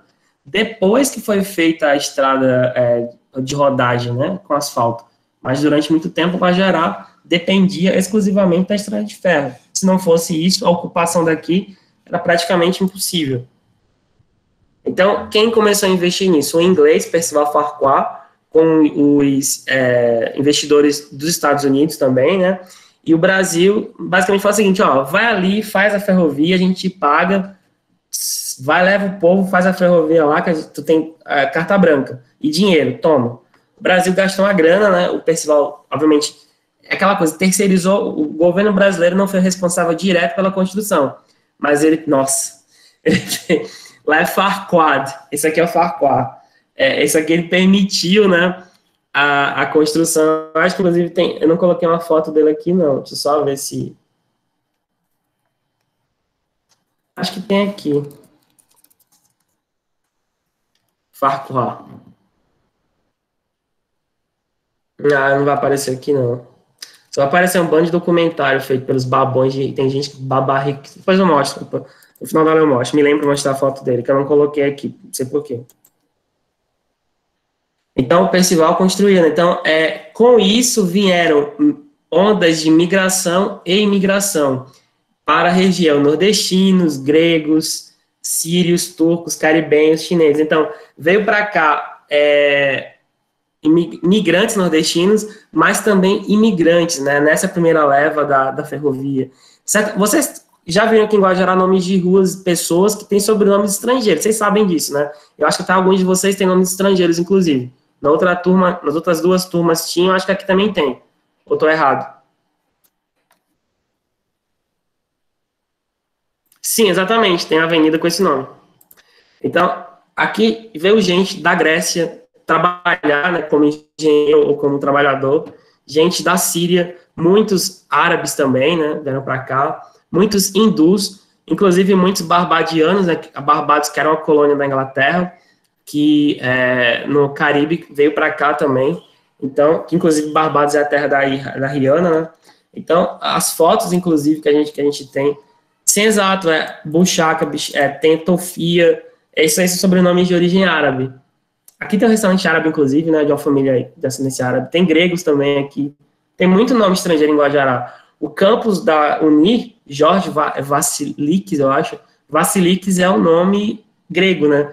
Então, uma grande parte desses sobrenomes chegaram aqui nesse contexto de estrada de ferro. Não só aqui, como também em Porto Velho. Isso aqui é Porto Velho na época, né? Meu Deus do céu. Essa foto também é intrigante, mas só um comentário. Essas fotos que eu vou mostrar aqui, todas elas estão disponíveis, inclusive o link lá no AVA, são de um fotógrafo norte-americano chamado Dana Merrill. Ele veio junto com a empresa para trabalhar como fotógrafo oficial da construção, para registrar, né, o que estava sendo feito. Então, aqui é Porto Velho no seu começo, né, de existência, né. Essa região é onde a gente chama de caixa d'água, né, lá no centro, né? Então, veja lá atrás a floresta, as casas dos engenheiros são as maiores, e lá atrás as pequenininhas dos trabalhadores mais pobres são as menores, né? Então, Porto Velho nasceu assim. Isso é aquela parte de cima de Porto Velho, a gente tem o mercado embaixo, né? Naquela parte de cima ali que tem as três caixas d'água, né? Essa região. Só um parênteses, possivelmente eles estavam... Sim, Jean, bem lembrado essa frase, bem lembrado, total. E foram oficialmente 6 mil mortos, né? Só que foi muito mais, porque morreram indígenas, muita gente morreu, não foi registrado, muita gente morreu, foi enterrada ao longo da estrada e o corpo se perdeu, o local de enterramento. Então, muita gente morreu mesmo. Aqui, ó o rosto dos caras, uma mistura braba, né? Você tem gente nitidamente de ascendência indígena, muita gente possivelmente nordestina, só que aqui a gente não sabe, né, a origem desses caras, né? Mas veja que isso é embaixo das caixas d'água, inclusive. Elas aqui. Então, são pessoas de diversas origens.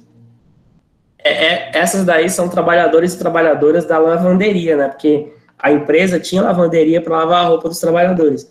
Então, as trabalhadoras e os trabalhadores eram, a maioria da lavanderia, de origem barbadiana, que são pessoas de ascendência negra, africana, que eram dessa ilha do Caribe e vieram para cá contratados por essa empresa. Tanto é que Porto Velho Laundry, né?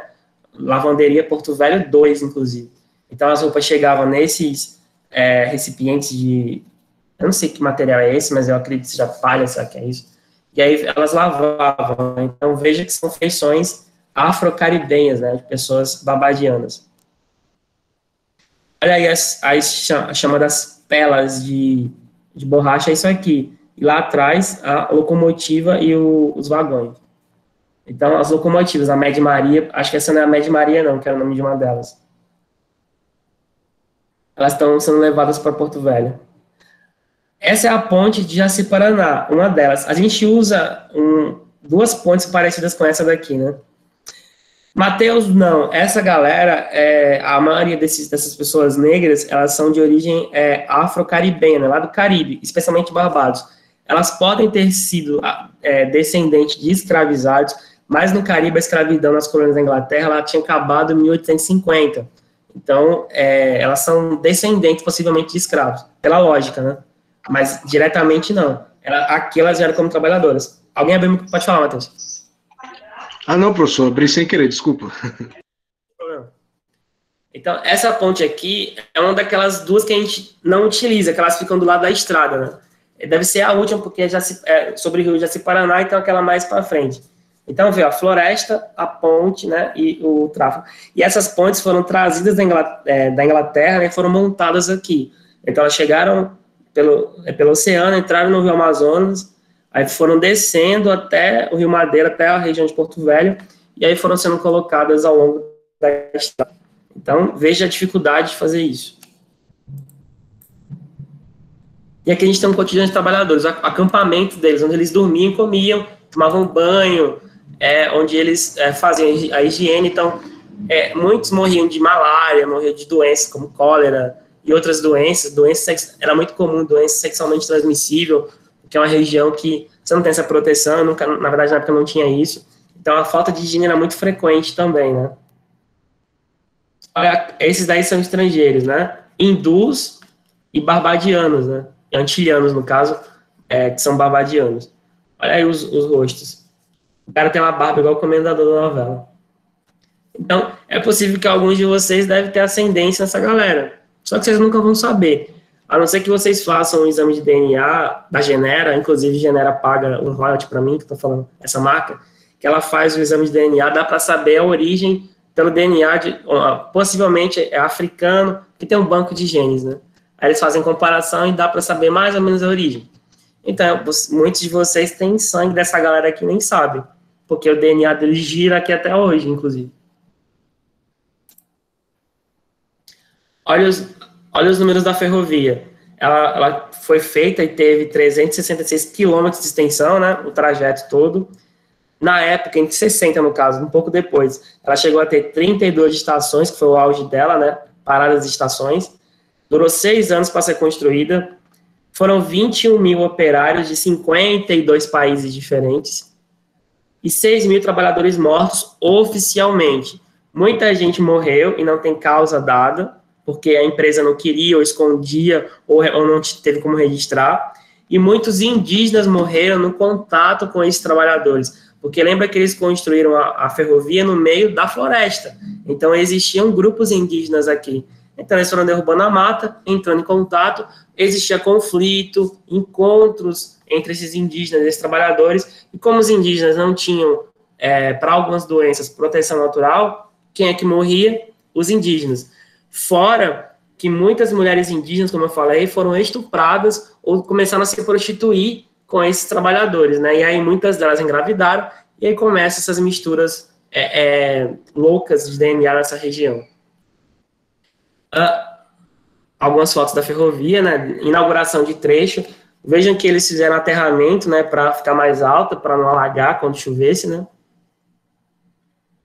Então, essa ferrovia ela serviria para escoar a produção de borracha da região até Porto Velho, né? Da região aqui Bolívia e Guajará, e de lá descendo até o Rio Amazonas, até atingir o Atlântico. Além disso, tinha como intenção integrar a região ao resto do país, é uma coisa importante. Essa região aqui, centro-oeste e norte, durante o período do século XX, o governo brasileiro vai fazer uma série de coisas para integrar essa região ao resto do país. Ou seja, a ferrovia, a construção de postos telegráficos durante as missões do Rondon, depois a ocupação do agronegócio nos anos 60 e 70, o governo brasileiro, o contato com os indígenas, vai fazer várias estratégias para tentar ocupar essa região aqui, porque são vastas áreas que não tinham a presença de muita gente. Então, o medo do governo era sempre perder essa região para outros países. Inclusive, muito da política atual do atual governo de derrubar a floresta, ocupar, segue um pouco essa tradição que a gente já tem dado há muito tempo, né? Porque a floresta sempre foi vista não como fonte de riqueza, mas como empecilho ao crescimento. Isso é uma coisa que é muito comum ao longo do século XX. Pessoal, até aqui está compreensível? Temos alguma dúvida? Algum comentário?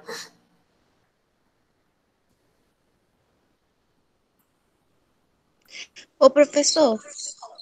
Pode falar. Eu pensei que ia ficar sozinho, pode falar. Repete que eu não ouvi. Professor, por que que os pessoal ficava de roupa branca? Você fala dos brancos, né?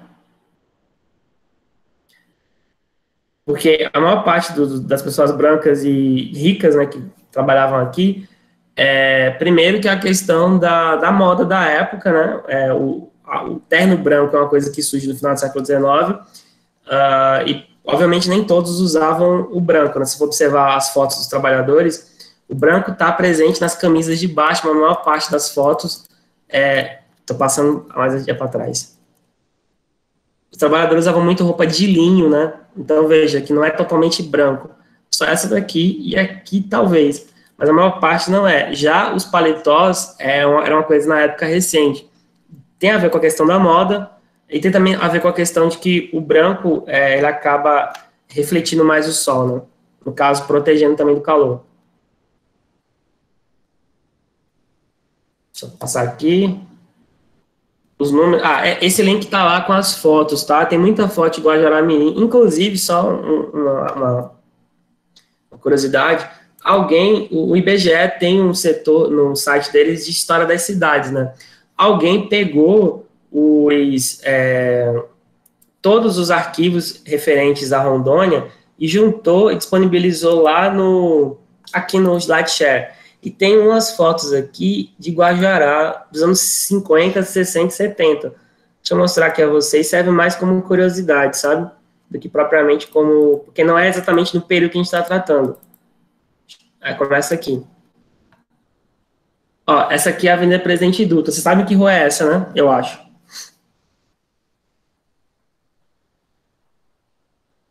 Sabem? Que rua é essa? Alguém sabe? Isso é Guajará. Sou péssima com esse negócio de rua. Então, ela fica no centro ali, é uma rua que fica próxima da... Já é quase descendo para o porto. Tem a 15 aqui, ela atravessa aqui. A Laís falou um negócio que depois eu vou lembrar mais adiante, a questão do Memorial Rondon. Isso é um mercado público de Guajará na época, dos anos 50, 60, por aí. Aqui eu não sei onde é que fica essa mineração Sabá, não sei que rua é essa. Isso é lá no Iata, o cara batendo arroz, no projeto Iata, que é um dos projetos da região, né? Depois. Oi?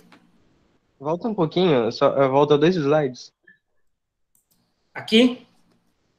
Essa não é a que é atualmente a rua do banco? Cara, eu não sei te dizer, esse mercado público não é o mesmo de agora, onde está aqui. Ele pode ser naquela parte central. Tu fala do Banco Bradesco, é? Aham. É porque essa partezinha parece muito uma lojinha que ali vende água de coco até, atualmente. Acho que ainda existe um prédio parecido com esse, né? Porque muitos dos prédios do centro de Guajará, do centro mais antigo, eles foram tão modificados, inclusive tem cinema em Guajará, que ainda Ele surgiu nos anos 30, né? Lá no centro, né? E depois ele caiu em desuso. Mas Guajará é uma cidade bem antiga, né? Isso é no Iata, como eu falei, também é na região de lá, o defumador, há um tapiri que eu falei, né? A borracha continua sendo usada. Aqui já não é mais Guajará, é outra cidade. Então, quem quiser depois esse link aqui, eu posso mandar até aqui, inclusive. Então, vocês vão ver todas as cidades de Rondônia. O cara pegou lá no... tá aí o link. O cinema, inclusive, eu acho que ele é um prédio abandonado, né? Ele fica descendo para ir naquela loja, como é que chama? No Obadias, né? Obadias, aqui é naquela rua que desce, eu acho, se não me engano. Acho que vocês são daqui, sabem melhor do que eu. Então, acho que foi a Laís que lembrou, né? A Laís lembrou da questão do Rondon, né? O nome Rondônia vem desse cara aqui, que era um cara do exército, né? O general Rondon, Marechal Rondon, desculpa, que ele foi o responsável, né? O governo brasileiro, no mesmo período que estava sendo feita a ferrovia, né? Ele, em paralelo a isso, só que do outro lado do estado, principalmente, começou a instalar postos de telégrafo, que na época era um tipo de comunicação usada à distância, para conectar regiões do que hoje é Mato Grosso, porque Rondônia nessa época não existia. O mapa está atualizado, mas na época Rondônia pertencia ao Mato Grosso, sabe? Não era um estado, não era nem território ainda. Então o governo brasileiro mandou ele, paralelo, levantar esses telégrafos, e em paralelo as estradas foram sendo abertas, e em muitas dessas regiões surgiram cidades, né, nas margens desses caminhos que a Missão Rondon construiu ao longo do tempo, né? Inclusive, essa missão contou com a presença até na verdade foram várias, né? Mas a primeira grande missão da Missão Rondon contou com a presença até de um ex-presidente na época dos Estados Unidos, né? O Theodore Roosevelt. Então, para a gente ter uma ideia, a primeira missão chamou-se a Missão Rondon Roosevelt, que é esse cara aqui, que ele tinha sido presidente entre 1905, se não me engano, 1909. Então, ele era um estudioso da Amazônia, obviamente com interesses políticos também. Agora, eu fico imaginando como é que o governo brasileiro permite, hoje acho que é impensável, um presidente na época do maior país do mundo entrar no seu território para fazer uma expedição. Só no Brasil a gente vê um negócio desse. Mentira, outro país também teve isso, mas o Brasil é incrível. Como é que você faz? Você pega o seu exército, um marechal, junta com o presidente da maior nação do mundo, que devia ter interesses, obviamente, por trás desse interesse apenas de estudioso, e veio para o Brasil junto com o cara e conhecendo o território do Brasil. Eu acho uma das coisas mais idiotas que existem, mas o nosso exército, ele sempre tem dessas coisas, infelizmente. Então, essa missão, ela tinha cunho expedicionário, científico, cartográfico, comunicacional e civilizacional. Expedicionário, né, de expedição, de conhecer, né? O território do Brasil não conhecia a Amazônia como a gente hoje conhece, se bem que até hoje o povo não conhece a Amazônia, só um parêntese. Quando vocês falam que moram em Rondônia, o que as pessoas pensam de vocês? Só uma curiosidade de uma pessoa de Pernambuco.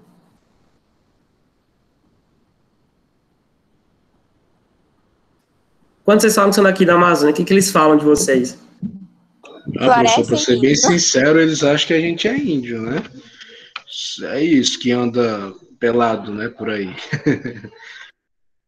Sim, a Vitória... mesmo, né? Vitória tá vendo o microfone também? Essa é a mesma coisa que o Matheus disse. As pessoas não conhecem. Tem gente que acha que Manaus não tem prédio. Se o Nordeste sofre com preconceito, o Norte também sofre. Então, mas isso é um traço, né? O Brasil não conhece a Amazônia plenamente ainda. O povo não sabe a diversidade daqui. As pessoas têm uma noção que é só água e floresta. E indígena, as pessoas acham que é isso. Também, é um dos aspectos, né? Mas, durante muito tempo, isso se deve a essa distância geográfica e também, claro, ao preconceito, né?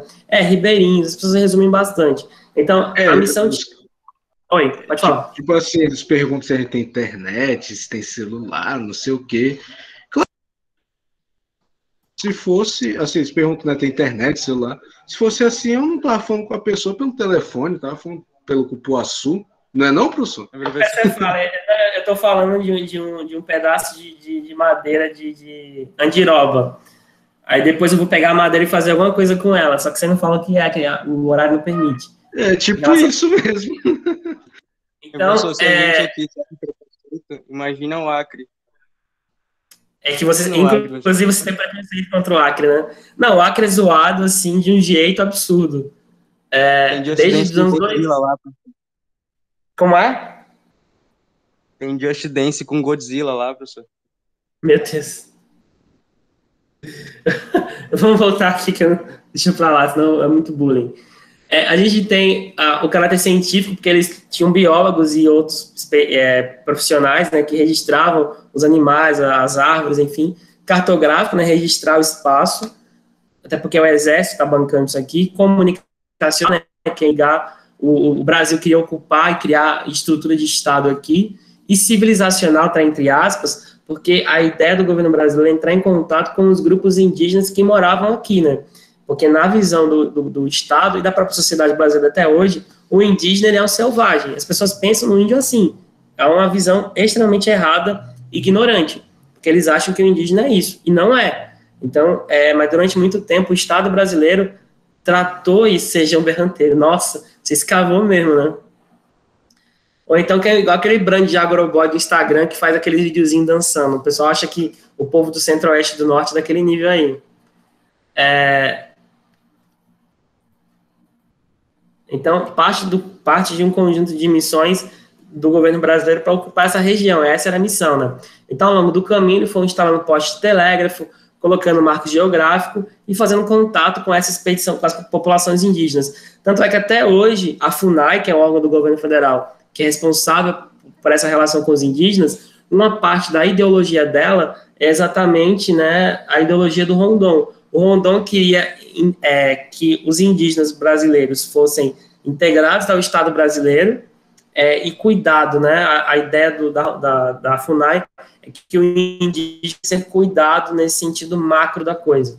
Só que tem algumas questões muito perigosas ali, inclusive. Vamos seguir adiante aqui. Essas são as fotos da missão, né? Dessa primeira. Então, da esquerda para a direita tem vários estadunidenses aí, né? Padrizão, o Rondon, que é esse aqui, o Kermit, o Miller, e aqui a gente tem o Roosevelt aqui sentado, que é o ex-presidente dos Estados Unidos. Eles estão no momento do chá. Então, era muita gente fora nessa missão. Tinha várias pessoas, diversas etnias, né? Mas era uma missão do governo, que é muito bizarro, era uma missão do governo brasileiro, feita em grande parte por estrangeiros. Os caras andaram, o que hoje é Rondônia inteiro, assim, no sul do Amazonas. Inclusive, um dos rios ganhou o nome do Theodore Roosevelt, né? O rio Roosevelt. Só tirar a dúvida qual município que ele fica hoje. Esse rio Roosevelt, ele nasce em Rondônia e ele vai desaguar lá em um rio maior lá no Amazonas, mas é um rio que nasce em Rondônia e ganhou o nome em homenagem a esse presidente dos Estados Unidos, né? Então, o principal objetivo dessa expedição era saber se o rio da dúvida, né, que é o nome, era afluente ou não do rio Amazonas. Realmente não era. Ao fim, o curso ganhou o nome do ex-presidente dos Estados Unidos. Ao fim, sabe-se que hoje é afluente do rio Aripuanã, que é um rio que banha uma parte de Rondônia e do Amazonas. Aqui é uma das fotos da missão, né, abrindo as veredas na Amazônia, né? Então, derrubar a floresta, criar estrada para fazer esse processo de comunicação. E essa foto aqui é nessa região daqui, maior, né, onde hoje é Guajará-Mirim, possivelmente, porque são os indígenas parecidos aí, eles fazendo contato com esses grupos, entre aspas, isolados. Eles usavam outros indígenas, esses que estão de roupa, né, para fazer esse contato, para intermediar essa relação, né. E na foto a gente vê um indígena Pareci, e aqui o Rondon, eu não sei o que ele está dando de presente para ela, mas ele está entregando algo para ela. Mas veja que elas estão vestidas com roupas tradicionais dos Parecis, e vocês sabem que Parecis é um grupo indígena grande até hoje, e é o nome do grupo que dá o nome a essa serra que começa aqui, que dá nome ao Guaraná que vocês bebem, né? E é uma etnia que está presente em Rondônia e Mato Grosso, né? São grupos bem grandes, inclusive.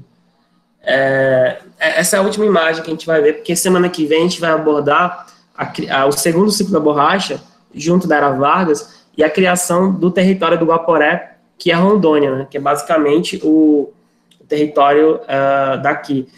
Eu esqueci de mostrar o trecho da... Está quase terminando a aula já, na verdade. O trecho da série Mad Maria. Eu acho ele muito doce, mas ele é bom. A Globo, além de fazer aquela série Amazônia, ela fez a série chamada Mad Maria, né? Mad Maria, daqui a pouco eu dou os recadinhos, Sabrina, só um lembrete. Então essa série foi feita, acho que se não me engano, antes da Amazônia, e essas mesmas fotos que eu mostrei aqui, eles usaram, né? As fotos da Ana Mary na abertura. Só quero mostrar um trecho da fala da série, né? Qualidade tá maravilhosa, né? Full HD.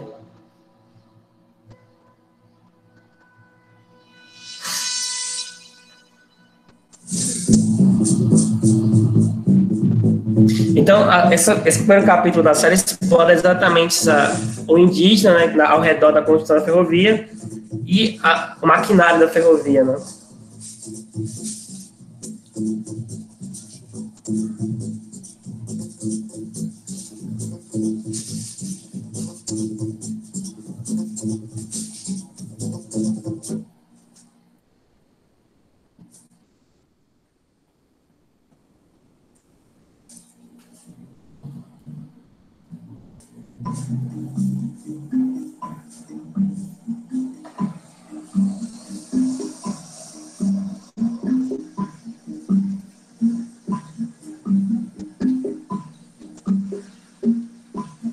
Travou, Laís? Ixi,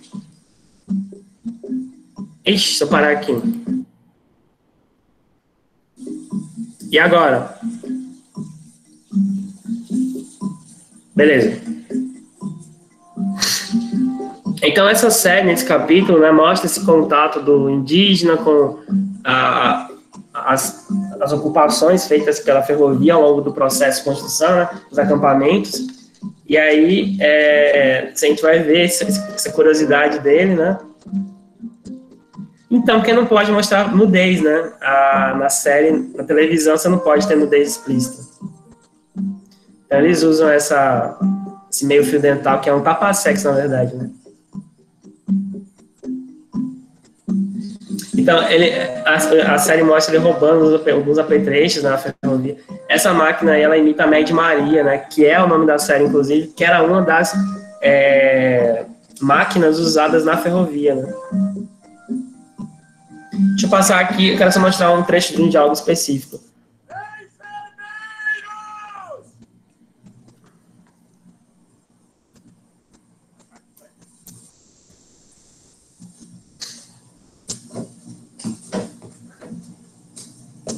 Leve-se infeliz para a enfermaria, rápido! Então, esses trabalhadores da ferrovia, né, muita gente morreu de malária, muita gente. E na época não tinha nem cloroquina para ser usada, que pena, né? Porque a cloroquina serve para malária, principalmente. Então, o diálogo aqui está falando exatamente, né, da questão exatamente desse desinteresse da empresa, né, que construiu a ferrovia, em saber quem morria e como morria, né? Eu vou colocar exatamente no diálogo mais adiante. Aqui. Aqui, gente. Tiços, pântanos, mosquitos, formigas, morte. Vamos ter que passar por cima de tudo isso que o mapa não mostra. Eu nunca pensei em trabalhar num inferno como esse. O que foi? Desculpa, senhor, mas o homem que o senhor trouxe. O que é que tem? Chegou morto. Interno. A senhora... As mortes. O que é que tem nisso? O senhor sabe, o relatório. É preciso precisar do que morreram. Não temos um médico aqui para fazer uma autópsia. E para que serve a bosta da autópsia se ele já está morto? O doutor Loveless recomendou.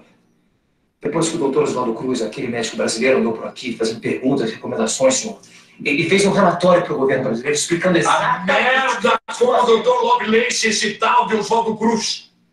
Nenhum dos dois assentou 1 metro de trilho. Nenhum dos dois me levou essa maldita estrada 1 metro adiante. Escute, enfermeiro Jim.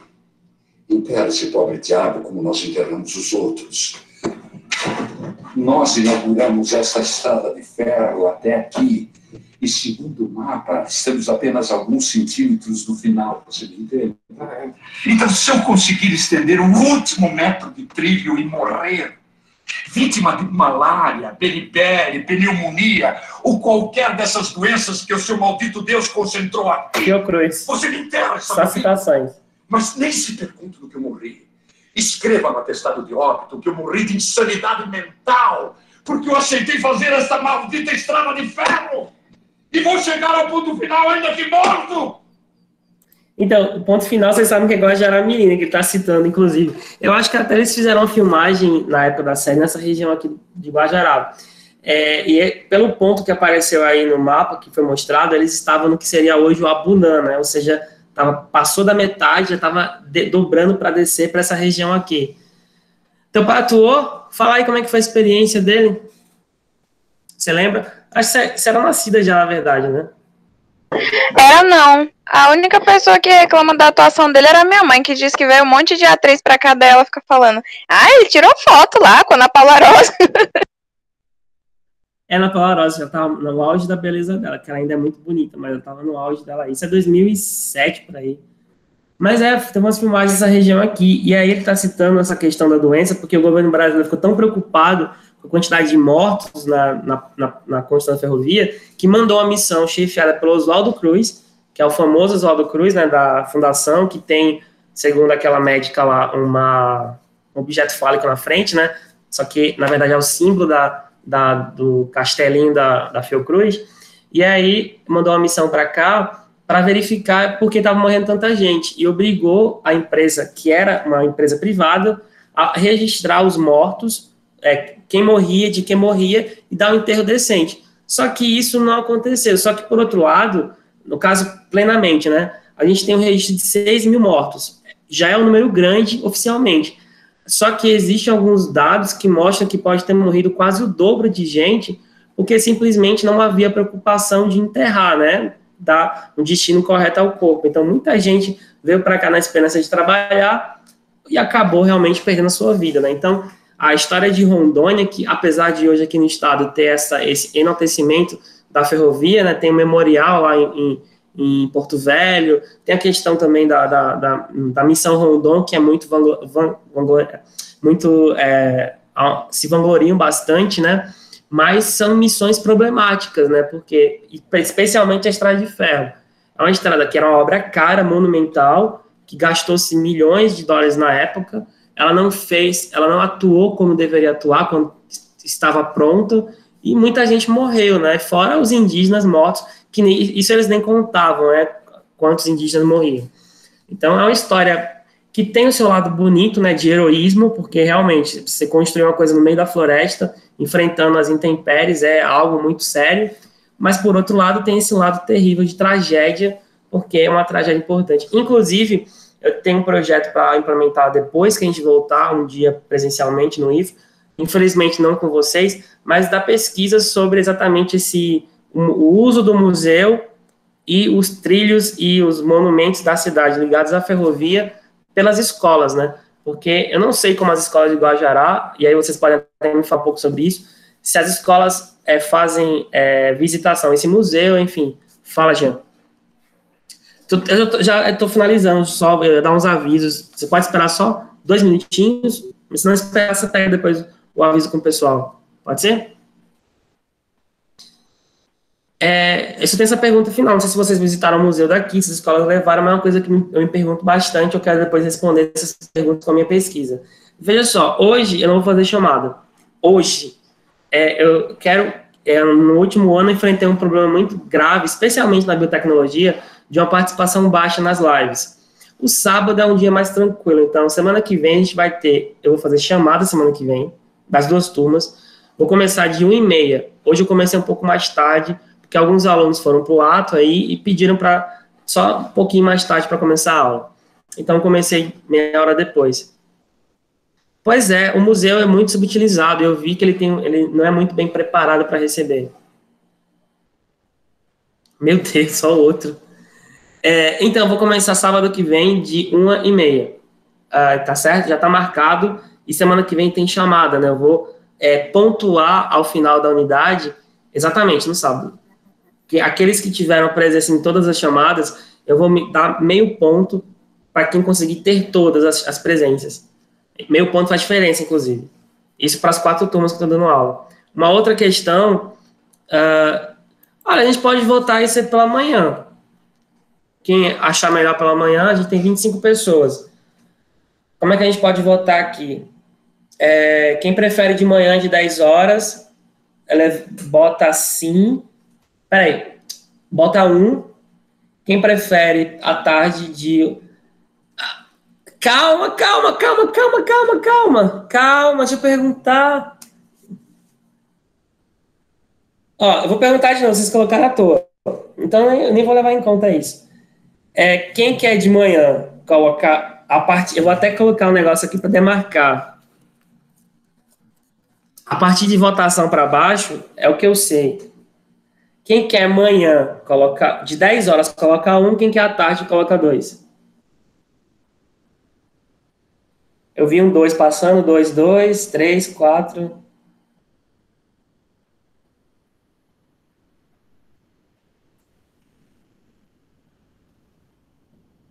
Olha, tá ficando acirrado. Eu vou fazer o seguinte, quando eu baixar a aula, eu vou baixar o chat aqui, aí eu vejo e dou o resultado para vocês depois, tá? Mas é importante votarem, mas eu vou ter que contar... Obrigado, Cecília. Mas depois tem que contar os votos pro 2 também. Porque tem essa questão de que algumas pessoas querem votar 2 vezes e eu vou ler lá no chat, que vem junto quando eu baixo a aula, aí eu dou para vocês o resultado. Mas eu mando eu mando no grupo depois. Mas isso eu só vou fazer à noite. Atividade, só para terminar, a atividade eu vou colocar no ambiente e ela vai estar disponível de 6 da tarde, que eu tenho que preencher nas 2 turmas a atividade, tudo bem? Eu posso fazer uma enquete no Google Forms e jogo nos grupos, mas daqui a pouco a gente decide isso. Então, vamos fazer... Até que horas? Exato. Atividade é uma atividade curta. Eu vou colocar ela de 6 horas online e ela vai ficar uma semana até a sexta-feira de noite aberta. Então, tem tempo suficiente para fazer. Ela vai depender, primeiro, de vocês consultarem os materiais, terem assistido a aula. Então, quem não assistiu vai ter que assistir. E ler o texto que está lá, que é um texto curto de 10 páginas, sobre a história da ferrovia, e 2 das questões vai utilizar esse texto. Mas você vai conseguir responder quem leu. É um texto muito simples, apesar de ser acadêmico, muito objetivo, muito tranquilo. E aí a atividade, se não me engano, tem 8 questões. É bem curta mesmo, porque a unidade é curta. Semana que vem vai trabalhar República Velha e Era Vargas. Então eu vou verificar o horário, depois eu aviso para vocês, mas a partir da semana que vem vai ter chamada, tudo bem? Então, 6 da noite está disponível a atividade, pode começar a fazer. E aí eu também vou disponibilizar a aula online lá no AVA, tá? Qualquer problema no AVA, mandem 8 questões, Emerson. Questões fechadas, é muito fácil. Você vai ter que ler, essa é a diferença. Então, tem alguma dúvida até aqui? Deu para entender o caminho o assunto, principalmente semana que vem o que a gente vai começar a fazer? Beleza. Então, eu vou encerrar a gravação, parar de apresentar. Vou parar a gravação. Eu vou disponibilizar a aula assim que o Google enviar o link para mim, vou baixar.